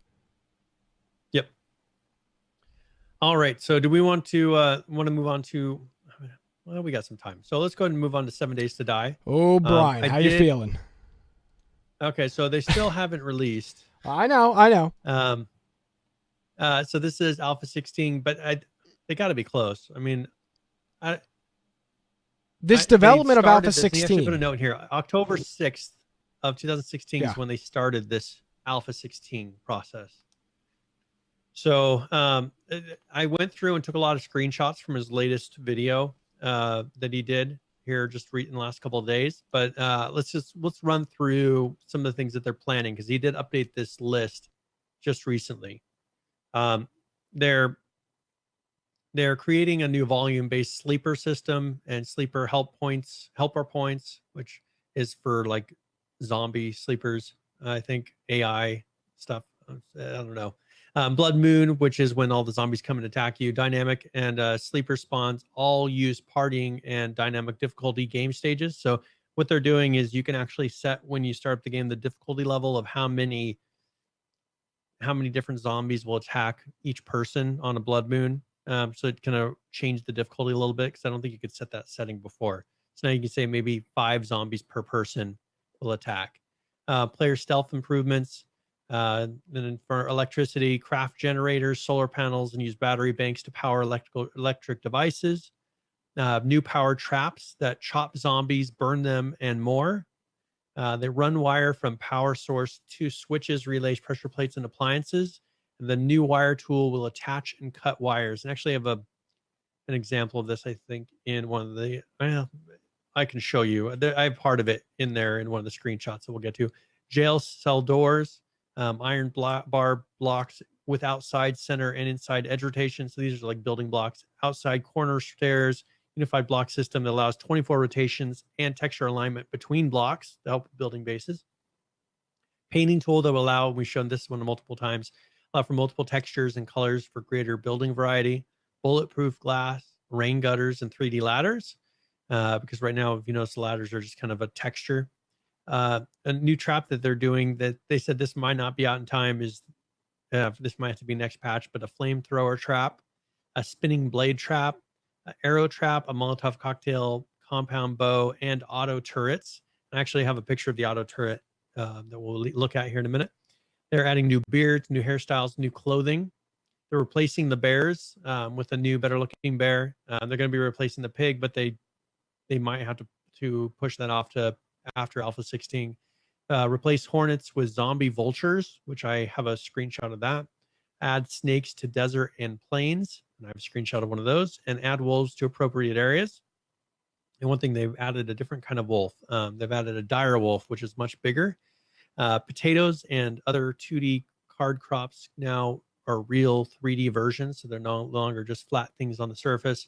You can actually see a 3D version of those. That might have to be pushed out to the Alpha after Alpha 16. 100% gamepad controller support, which this has already been out on consoles, so I think they're just making it better experience, probably especially for PC. In-game hotkeys for scrap, wear, drop, craft, etc. They have a redo. They redid the main menu, so replaced old legacy menu with an updated, smoother flowing one. The clean up old options. Add a new dead is dead mode. Add zombies run during the day and walk at night options. So that's on the main menu. And then they have some new zombies. They added a fat Hawaiian shirt zombie, feral versions of every zombie that have more hit points, hit harder, and run during the day. Radioactive zombies that heal over time, and various UMA zombies converted to handmade. And then they are redoing some of the world generation things. So distant world generation terrain 2.0, which we talked about. Socket system for point of interest in cities that mesh more naturally with the terrain. And then city districts are more organic. And they enhance the world previewer using the new LOD models for point of interest. So those are the new things that we'll expect in Alpha 16, which should be out pretty soon. And then there are some screenshots. I don't know if you want to run through those really quick. This shows one of the new UMA zombies that's actually in a some sort of a radioactive protection suit. Mm-hmm. And then after this, they're showing the wolf in comparison to the human. Wow, So that wolf is big. The size of the wolf. Yeah, okay, but now look at the next one. So this next one is the dire wolf. Holy crap. So it's a really big wolf. Yeah. So it's about 1.5 times, maybe double the size of the regular wolf. I'd say at least, yeah. So yeah, and so that's the dire wolf. They're going to be much bigger. The next one is the snake. So these are snakes that you'll be able to run across in the desert. After this is the zombie vulture. And so those things will swoop down and attack you now. Interesting. And then after this, I'm showing a difference between the night vision. So this is at night without night vision. Okay. And then this next one is night with night vision. There you go. So you can actually see outlines of things. Yeah, that's doing a great job they're doing a great job with that, Alex. That's exactly what you need. That's exactly what I would expect from night vision in a video game, is what this is right here. Yep. Yeah. So you can just kind of make out things in front of you.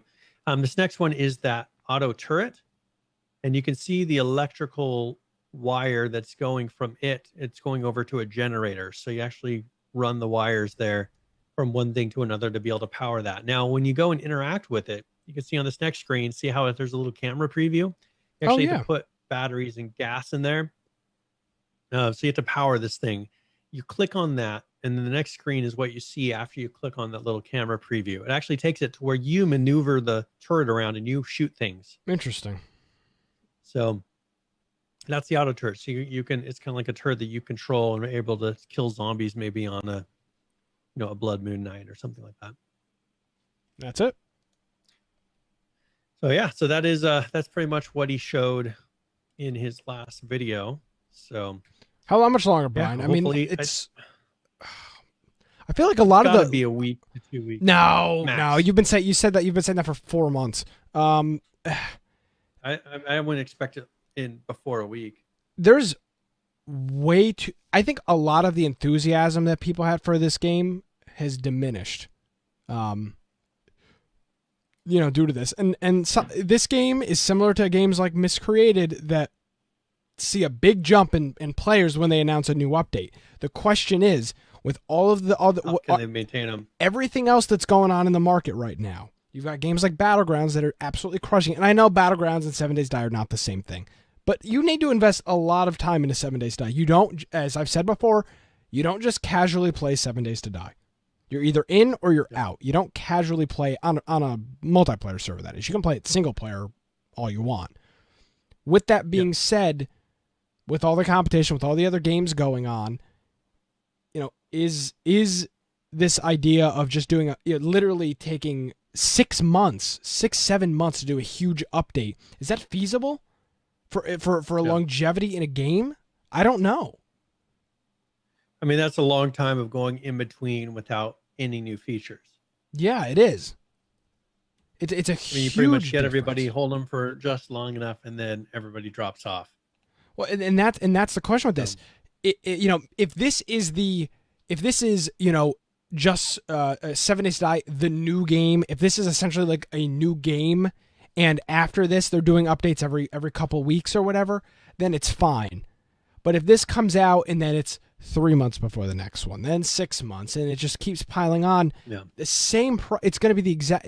It's going to end in the exact same way. I think they tried to put too much into this one. I think they realized that they tried to put too much into this one, and it's taken way longer than it should. Yeah, but I guess so. Okay, Brian. So my question to you: why didn't they just stop? Why didn't they just say, "Hey, this stuff's going to take way too long. Why don't we just put less into it?" Well, I think that's why there is a list of some things that they've pushed off. But the stuff they pushed off isn't even that big. I mean, some of it is, but most of them should have said, "All right, well, we're not going to do." I mean, even if they did the new like distant terrain thing, say, "All right, that's not quite ready. We'll put that one in the next one, and then make the next one 3 months away." Well, 3 months. Try like a month and a half. I mean, that's the thing with this is. I'm saying even 3 months seems short now. Yeah, and it does, and it does. I just don't know if this release schedule style is feasible. Yeah, I don't know. I think it's been frustrating for me because I have no urge to play it because nothing has changed since the last time. Because we played it like crazy, and everybody got burnt out on it. Yeah, and it's on that same patch still. So why would we go back to it right now? I agree. There's nothing new to go look at. Yeah, and the the question is how many of those players can come back, will come back if with this new update. Are those features big enough to bring people back? Who knows? Yep. Well, I mean, we'll find out. So hopefully it is. Yeah, I hope it is too. I think people will at least go in and take a look at it. How much are they really? What they're changing base wise is mostly aesthetic. It's that you can make your base look and have different skins. It's not really changing other than some of the new things for weapons around the base. It's not really changing like a drastic, oh, here's something cool and new the base system can do now. But I don't know how much they can really do other than just make it look better. Because this game does have a long ways to go as far as making things look pretty. Yeah, there are some areas that look really nice, but if you look at some of the stuff, it's just like very flat. And they're doing some of that in this, making some things actual 3D objects, not just things painted on a block. But if you look at their whole painting system, all those are just flat textures on a block. I mean, it's kind of somewhat like Minecraft. Yeah, it literally is like Minecraft. Yeah, it's just painted blocks. So we'll see. I mean, I'd be curious to see if they're considering themselves getting closer to release, or how much farther do they see themselves going to meet, like Goddef said in chat, the Kickstarter promise that they made.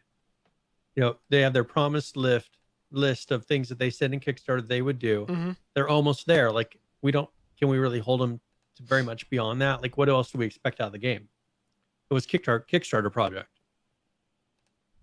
Yeah. I mean, if they didn't say that they were going to do any more than that, I mean, I don't know what else they could really do other than just totally rework the graphics on it. Yeah.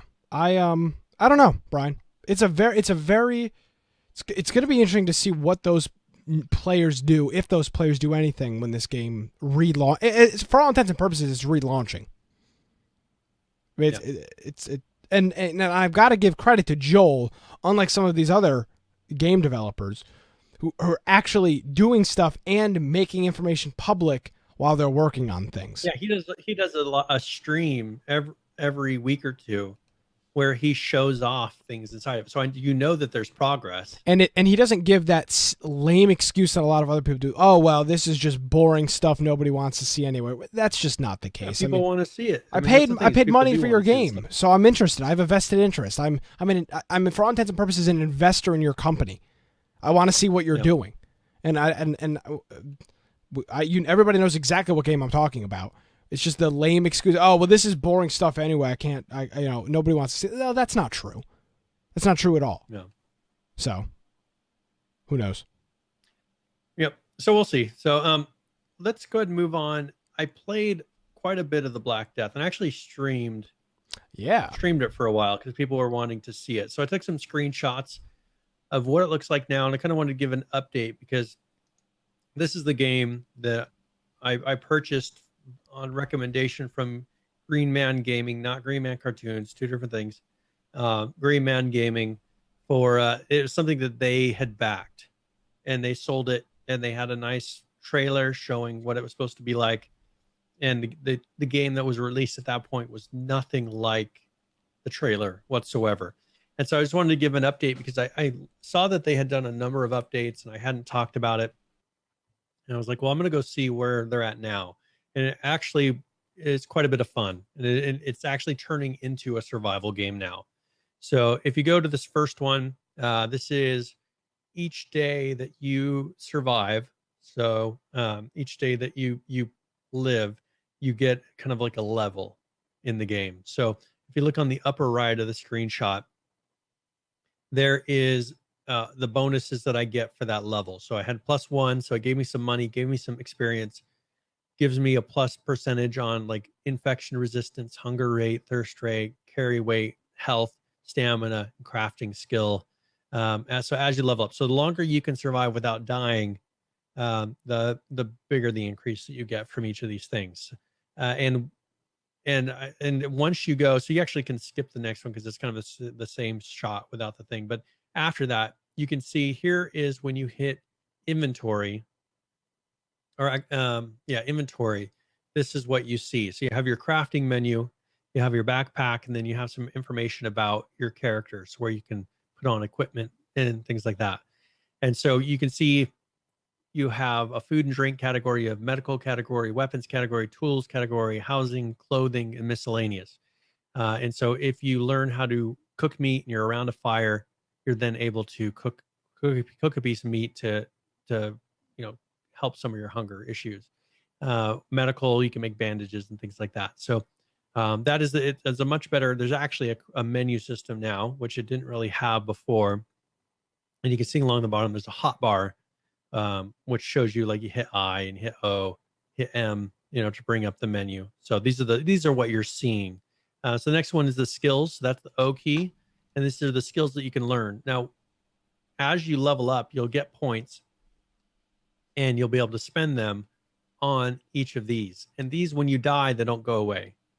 So these are actually things that stay with your character. Even if you die, you're able to have that benefit. So like one allows me to cook mushrooms as a type of food. One lets me build a torch. One lets me build a fishing pole.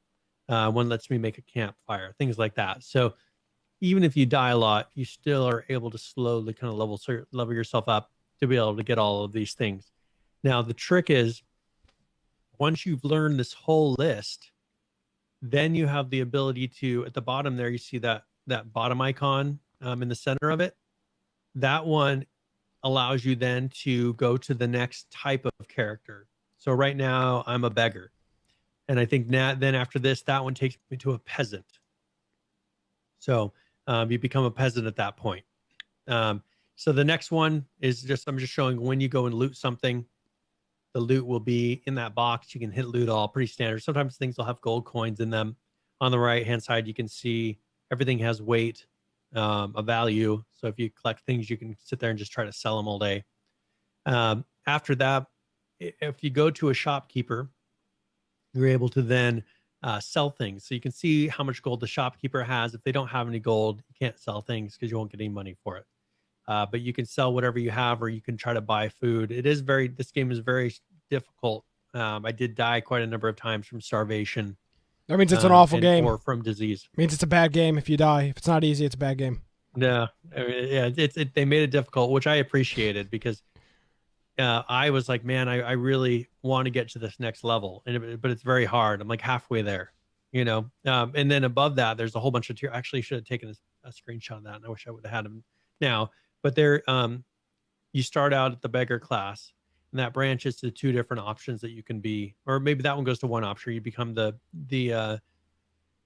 you become a peasant, and then after that you can go to 2 different options to maybe become a hunter or a farmer or something like that, and then that one branches off to 2 more options that you can possibly do. So you're kind of working towards becoming, like, one is a highway robber, one is like a shopkeeper or something like that. So you can have different things that you can do, and in here you can actually buy a house that you live in. So they've definitely gotten a long ways compared to what this game started at. I mean, there's actually, that shows the map of just the areas. It's a pretty big map. Those are all the different areas that you can go to. It doesn't show you where you're at. So you kind of have to look for signs, look for any way, maybe a river or something to determine where you are. But that is the overall map of the town. For some reason, this map reminds me of the Red Dead Redemption map. I don't know why. Haven't played it yet, but I will be playing it soon. I don't know why. Just for some reason, I'm getting Red Dead Redemption. Maybe it's because I'm itching for the new Red Dead, but I don't know. So there you go. So Brian, would you say you were very tough in this game, and you regretted your purchase? Oh, yeah. I mean, as justifiably, the game didn't work. Yeah. How much was it when you purchased it? I think it was like $20. Have you gotten $20 worth of play out of it? No, not yet, but Okay. I just started playing a couple days ago. But I think this is where they should have started out a year ago. Day one. Yeah, this should have been the day one. I mean, if they may not have to have been this far, but this is pretty close to where day one should have been. To where when you logged in, I think they would have maintained the numbers doing this. If they would have gotten people in, and there was actually a progression system, there was actually a point, there were actually AI, there was actually a melee system that worked, anything, I think they could have held on to the numbers. But the thing is they didn't have anything, and everybody quit playing. So now you get about 10 to 15 people per server, which our server holds about 50. So there are people playing it again. So people are starting to trickle back into this game. And I think that if they continue, it seems like they've been putting out a decent number of patches, one a month lately. I think that it's getting to the point to where I now kind of wish I had people to play with. You know what I'm saying? Like, the problem is no one else has this game. Yeah. And so I'm just playing by myself, and it would be kind of a cool game to, and there's some really big castle type of things that you could get. That's what would be cool, is if you get a group of people together, buy a bigger castle, and then have other things that you could do. I think that's kind of I don't know if that's where they're heading, but that would be a cool group feature to play in this. So we'll see. Hopefully, I mean, it is fun. I had a really good time, and I'll have to stream it some more, but I had a really good time when I was playing it. Yeah. So cool. So we'll see. So the Black Death, I mean, it's finally becoming a game, and hopefully over the next month or so, I'll have some new stuff to show you. Now that it's playable, I'll actually start reading the news on it again. Because before, it was just, I'm not going to read the news if I wouldn't recommend that you actually try it. So Brian, I appreciate your integrity. Yeah. So now that I've been playing it again, I do encourage you to give it a shot. If anyone, if they put it on sale, like if it's on a really good sale, because they're going to have to put it on sale to try to bring the numbers back at some point. So a really good sale is going to be $10, 50% off.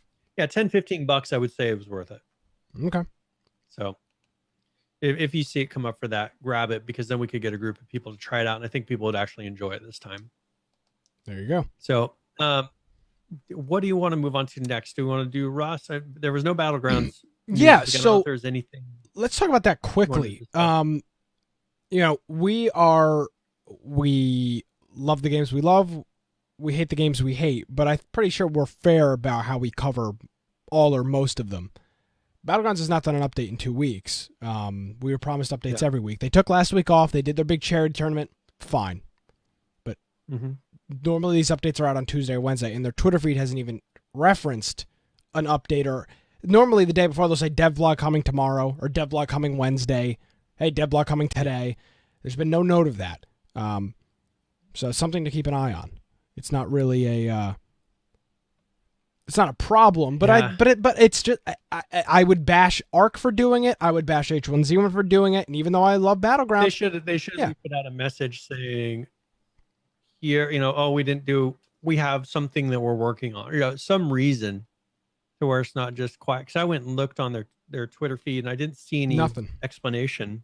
No, but again, of why. It's just it didn't happen. It's not a problem. I'm not saying it's a problem, but it just sucks when you say you're going to do updates every week, and now we're in week 2 and we don't have any updates. So something just to keep an eye on. And again, I enjoy the game, but I have no problem sitting here and saying that that there should have been an update out. So there you go. Well, that's kind of the issue when you name your updates week 1, week 2, week 3, week 4. Huge issue. It becomes very apparent when it goes from week 5 to then week 7. Okay, you missed 2 weeks there of updates. I mean, I never understand why people do, like Conan does it in a weird date system. Which, okay, that makes sense. But I just don't understand why they would name them. I'd rather have version 3.5, and then or how Arc does it. I mean, that's a pretty good system. Here they're kind of shooting themselves in the foot because people expect, like they promised, that it would be every week. Yeah. Or at least they would have server patches for 1 week, then patches that go to clients week 2, week 3, a major content patch week 4 or whatever on that rolling cycle. Yeah. And we've had 2 weeks with no notes. And it's not the full 2 weeks yet. It's a week and 2 days or whatever, but it's normally the updates are out Monday, Tuesday, or Wednesday, and there's been no indication. I mean, they may do it maybe late because of that, everything that's been going on. Maybe they'll do it late. I mean, they still may happen, and it's only Tuesday. Yeah, so. No, fine with me. It's just I will hold them under the microscope like I hold everybody else under the microscope. So, I want to talk about DayZ for a second. This article, I don't remember where I saw this, but this article was brought to my attention earlier this week. And, I have been very, very rough on DayZ. The DayZ standalone came out well before we did this podcast, and I bought it right away because it was promised to be, this, that, and the other, way better than the Arma mod, and it has not been any of those things. And, I think the hardcore players still play it, but in terms of the casual players, it's not really, people aren't playing. We've tried it a couple times, and we log in, and everybody just kind of dies. It's awful. See, and I didn't even buy it because that's awful. I waited because the price, first of all, it's outrageous. It's like a $40 game. It's very expensive. The price is very high, and I heard enough people saying, "Man, it's just there's not enough here yet," to where I just held off. And the price still hasn't gone on sale enough to entice me to buy it. And you know me, I'll buy almost any game. Yeah, it doesn't take much. If I haven't bought it, if I haven't bought the game, that shows that they have not been trying on sales. Yeah. So there's this article on videogamer.com, and a couple of the interesting things they note here is right now it's in alpha. We're at alpha 6.1. We've been talking about 6.2 and 6.3. The first beta is marked to be the public 6.3 build. So the game will go, ideally, from alpha to beta in those next 2 updates. And, what the idea with this has been is, they're still months away from beta, but they are still working towards that. And that's not the thing that really jumped out to me. It was the part later on in the article that they say after the game is released in beta on the PC, they still have the goal to have some type of console version out for this game as well, which from day one has been, we want this game to be on PC, Xbox, and PlayStation. From day one with the Daisy standalone. And unfortunately, none of that has happened yet. But I thought it was very interesting that, I don't know who exactly this interview was with, may have been with Rocket, but he totally anteed up. At this point in time, if this game doesn't come out on consoles, then whoever did this interview is an idiot, because you have to know at this point in time, is consoles feasible or not feasible? I would hope and pray that at this point in time they would not continue to mislead people. So a console version is going to, they say they'd like to have a console version, Xbox or PlayStation, one of those out shortly after beta is done. Well, when's beta going to be done? They said in a couple months, 0.63. When that comes out shortly after that, they'd like to have a console version. So they're saying 0.63 is going to be the last. Well, 0.63 0.62 will be the first beta. 0.62 will be the last alpha. Yeah, that's what I'm saying. Oh, okay. So 0.62 will be the last alpha. Then 0.63 is considered beta. Beta. So, and then shortly after that 6.3 milestone will be, they say, some console version, either Xbox or PlayStation, one or the other. That's interesting, because this is a game that was promised. God, when did this come out? 2013 or something? It's been years. It's been 4 years, 3 or 4 years, and it's just not even. It's not even close. I've tried. We've tried to get into it. I've tried because I really, really, really enjoyed the Arma 2 mod. It's not feasible. I don't think at this point for people to jump into it.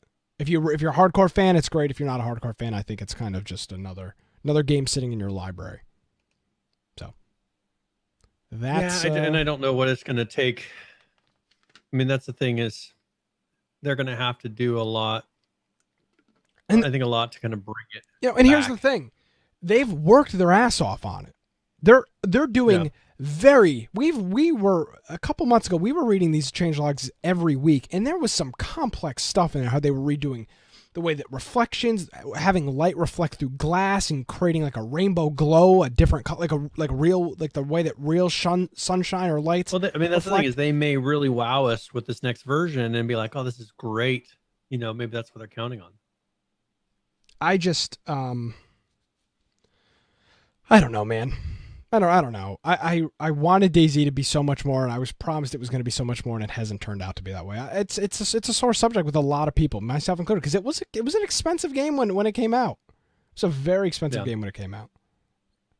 So that's something. I mean, I'd like to at least try it out, and the fact that they won't go below, I don't know, what is it, $30-something, $40? I don't know what it is, 30, 40. Yeah.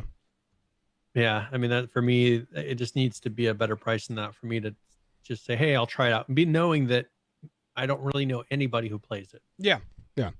So I'm on board with you on that. I guess I'd say, unless you want to cover any of these, we're right at about our 2-hour mark. If there's anything you want to cover quick, we can bump some of these stories. Let's see. I think we're good. One thing keep in mind with the forest is that they've been working on a lot of dedicated server things. And so I'm going to try to find a way to get a server set up so we can try maybe some multiplayer with like 4 to 8 people and see how stable it is, to see if we could maybe do a game night with it. The thing is, I have to see what I can get a server running on that would work. So there you go. Heard it here first. So yeah, we'll try that, but we'll go over next week. They did have a pretty good patch. We'll go over that next week since it's not super time sensitive. Yeah. So do we have another game giveaway, Mr. Aldridge? Yes. So let me go and open that up. So we will be doing, this one's going to be another 30 points. So if you put exclamation point giveaway in chat, that is opened up now. And this one is going to be, let me get a link to it, called Raven's Sword, Shadowlands. This is an RPG adventure action indie open world game. It's been out since about 2013. So if you have an older computer, this would probably run on it. So we'll go ahead and roll for this in about 5 minutes, or right before the show ends here. So 5-10 minutes. Yes. So go ahead and put exclamation point giveaway in chat. And this is Raven's Sword Shadowlands. And of course, if you are interested in supporting our show directly, there's a couple different ways to do that. First is with Amazon, our Amazon affiliate links. We've got Amazon affiliates in a whole bunch of different countries. Bookmark the link, shop on Amazon like you regularly would, and Amazon throws us a couple bucks here and there. Or if you want to support us directly, you can do so through PayPal. All of these links are on our website, infectionpodcast.com/support. And as always, we appreciate anybody supporting the show, like we did during our PAX trip. So, yeah, that was excellent. Yes, it was. So that is that. And of course, we didn't forget current players, the most important segment of the show, in my opinion. Yeah, we're always anticipating it from the beginning of the show. Yeah, I mean, it's just so much build up to it. So let's just jump right into it. Let's jump in H1Z1. This is Just Survive and King of the Kill combined. Currently playing these games, 27,886. The 24-hour peak for this, 114,343. And the 7-day peak, 125,801. Just Survive, we say nobody's playing it, but there's a couple thousand people at any point in time. Currently playing at 2,312. The 24-hour peak, 4,604. And the 7-day peak, 5,626. Here's the moneymaker, King of the Kill. Currently playing that, 25,574. 109,739 is your 24-hour peak. 120,175 is your 7-day peak. Arc, these numbers are good, but I remember back to times when current players was always in the 50s or 60,000. Currently playing at 32,967. The 24-hour peak, 51,332. And the 7-day peak, 66,942. I'll continue to say it. They're great numbers, but they're not what they used to be. Moving on. Unturned. Currently playing this, 11,035. 24-hour peak, 21,656. And the 7-day peak, 30,719. 7 Days to Die, we're talking about it. Still people playing it. Currently playing at 6,755. Your 24-hour peak, 9,397. And the 7-day peak, 12,075. And holy moly, Player Unknown's Battlegrounds. Currently playing this, 75,000. Killing it in the Steam marketplace. Currently playing at 75,925. The 24-hour peak, 139,173. Brian, can you read this 7-day peak? 161,117. My friend, that blows both Arc and H1Z1, King of the Kill, out of the freaking water by 50 or 60,000 concurrent players. Yep. And by the way, that 7-day peak is the highest that game reached. That was 2 days ago. And looking at the Steam charts right now, there are 2 games ahead of it, Brian. And it's the same 2 games that are always ahead of it. It's Dota and Counter-Strike. Below that, PlayerUnknown Battlegrounds, 76,000 people currently playing it. Below that, Team Fortress 2, 40,000. They've got themselves almost a 40,000 concurrent player lead. Not lead like it's a game, but a difference between third and fourth. This game is unbelievable how successful this game has turned out to be. Yep. Absolutely and unbelievable. Just to go over the ratio still, the United States players of owners is still right at 25% of the total market. China is now at 10.36%. So a lot of people in the States are still playing this game. This is owners. I mean, they're at over 2 million owners now. So over 2 million people have purchased this game. Look at how long it took H1Z1 to get to 4 million owners. Yeah. It took them quite a long time. So this is within 6 weeks, I think, of release. Is that where we're at now? 7 weeks of release? I think actually we're probably at 7 right now. Yeah, coming up on week 7. Uh-huh. And they are, I mean, they've got over 2 million owners and 161,000 concurrent. So that's very, very impressive. And so I'm sure that they've got the money now. I'm sure they're just continuing to put crazy development. I think just because we had a couple weeks of no patches, it's not like they stopped working on it. No, of course not. Someone did make a comment that it is a holiday in Korea. There's a big holiday, which we know when it gets around Christmas here. Yeah. Everything in development comes to a standstill. So it could be that with that, they had the week off, they have a major holiday, that could really affect. Yeah. And again, it wasn't criticism as, oh my God, the game is failing. It's just something interesting to note that your week, there's supposed to be weekly updates and there hasn't been one in 2 weeks. It wasn't a bad thing. It wasn't a knock. It wasn't a blow against them. It's just a fact. So Yeah. Yep. And so we'll see. I mean, the game is very, very playable. We've been playing it a ton. Yeah. And it's not overwhelmed with hackers. It's a very fun game to play. So if you don't have it, I would encourage you to get it, because you could come into our Discord and instantly find a group to play this game. No question. So if you're like, I can only play for half an hour, you can jump into one game, play with everybody, and you instantly have a group. So it's the game to have right now. I agree. So, all right, do we want to jump into tip of the week? Sure. What is tip of the week, Anything Brian? else you cover before we do? All right, tip of the week's where I go through and I'll talk either about a specific game, or maybe I'll talk about a gaming tip in general. This week, I'm going to be giving a tip on the Long Dark. So this is tip of the week.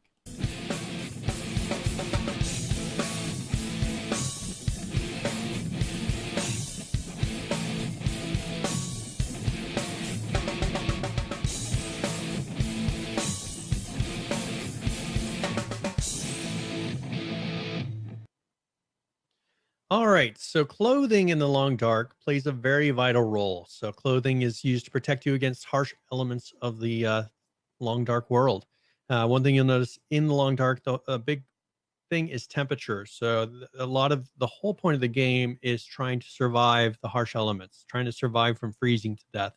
That's the reason you go around the world and you try to find food, and you're looking at the calories of the food just so that you can generate enough body heat to be able to stay alive. So in this, clothing plays a very big role in protecting you against air temperature and the wind chill. Those are two factors that it plays in. It also provides a warmth bonus, windproof bonus, and then protection against predators. So they have a bunch of different combinations of clothing now in the game. And also, when you're wearing different sets of outfits, it changes the feels like temperature. So what it feels like the temperature is outside, and then it also affects your top sprint speed. So if you want to be able to be mobile, the more layers that you pack on, the slower you'll be able to run. The lower that your top sprint speed will be. So if you're totally naked, it'll be at 100%. As you add clothing, that number will go down, and it'll start to slow you down. So the different layers they have the torso, which is the top layer. Which would be like a parka coats.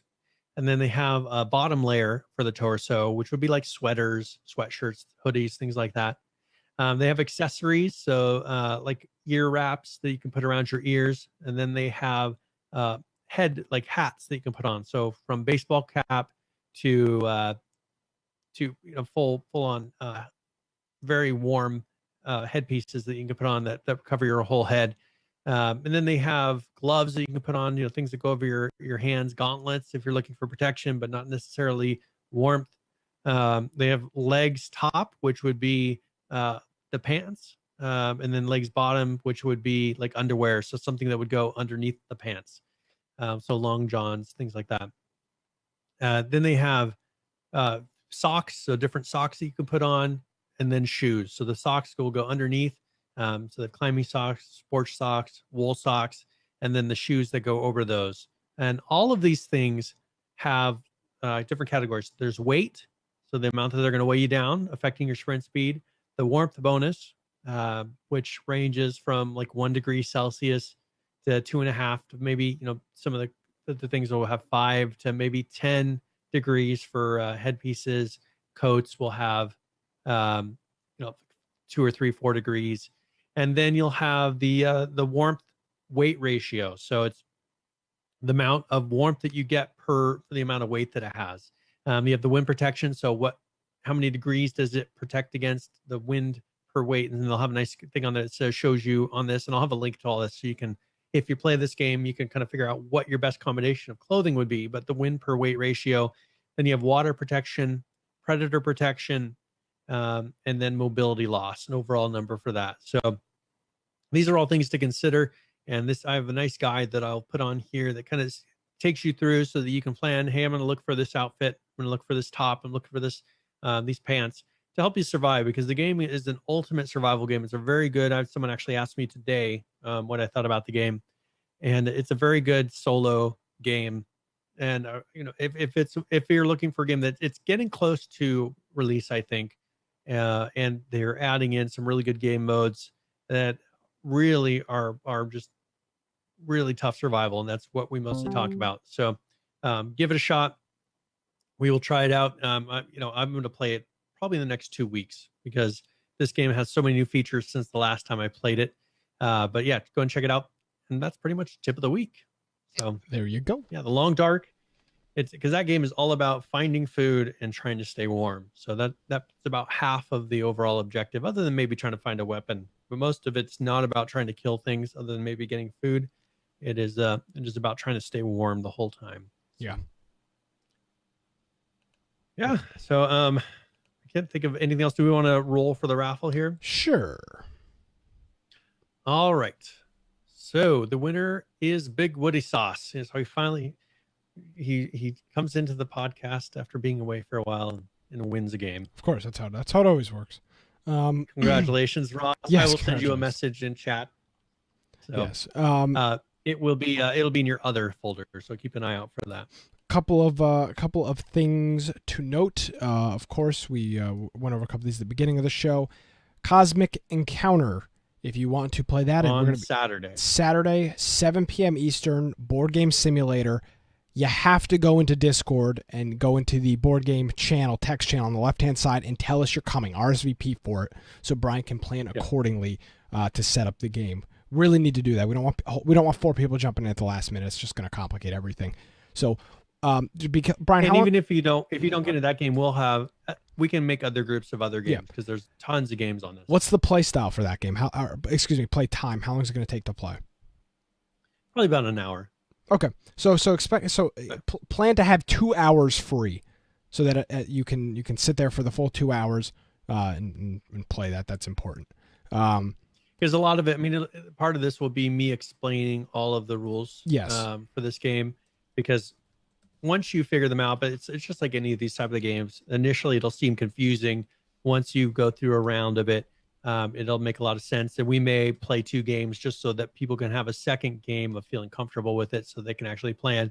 And there is a variation in the game. It has it to where you pick a random alien or character at the beginning, which actually changes the rules just for you. So you'll have a different experience each time you play it based on which character you happen to be. Gotcha. Cool. And there's like 100 different characters. So perfect. You can play tons of times and never have the same game.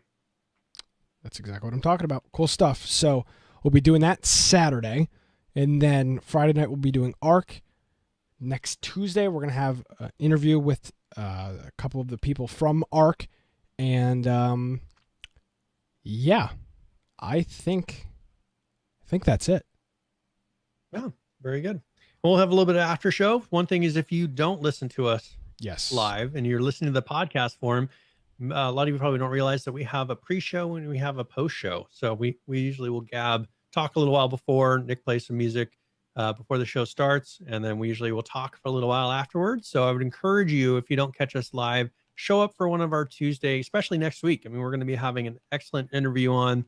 If most people that listen to our podcast are fans of Ark, and so that'll be a really good interview. But I would encourage you to show up, be a part of the audience, and come check it out. If you are looking for how to do that, go to infectionpodcast.com. On the right hand side, we have our all of our links to our Discord. We have it to our Steam group. Also for our Twitch, it's twitch.tv/ I think Infection Podcast. Yes, sir. Finally. And that's yep, I got it right this time. On there, that shows you, you will actually have a notification that sends out on the Steam group. So if you're looking to be reminded, if you join our Steam group, you actually get a little pop-up notification that says when the show is starting. And then we also send a notification out on our Discord. So I encourage you to come and join us for a live episode if you're listening to the podcast, or maybe you're watching this on YouTube, because we have a lot of fun. People are commenting and having conversation throughout the whole show. And we just have a really good community that surrounds the podcast. So, and we appreciate everybody who does take the time.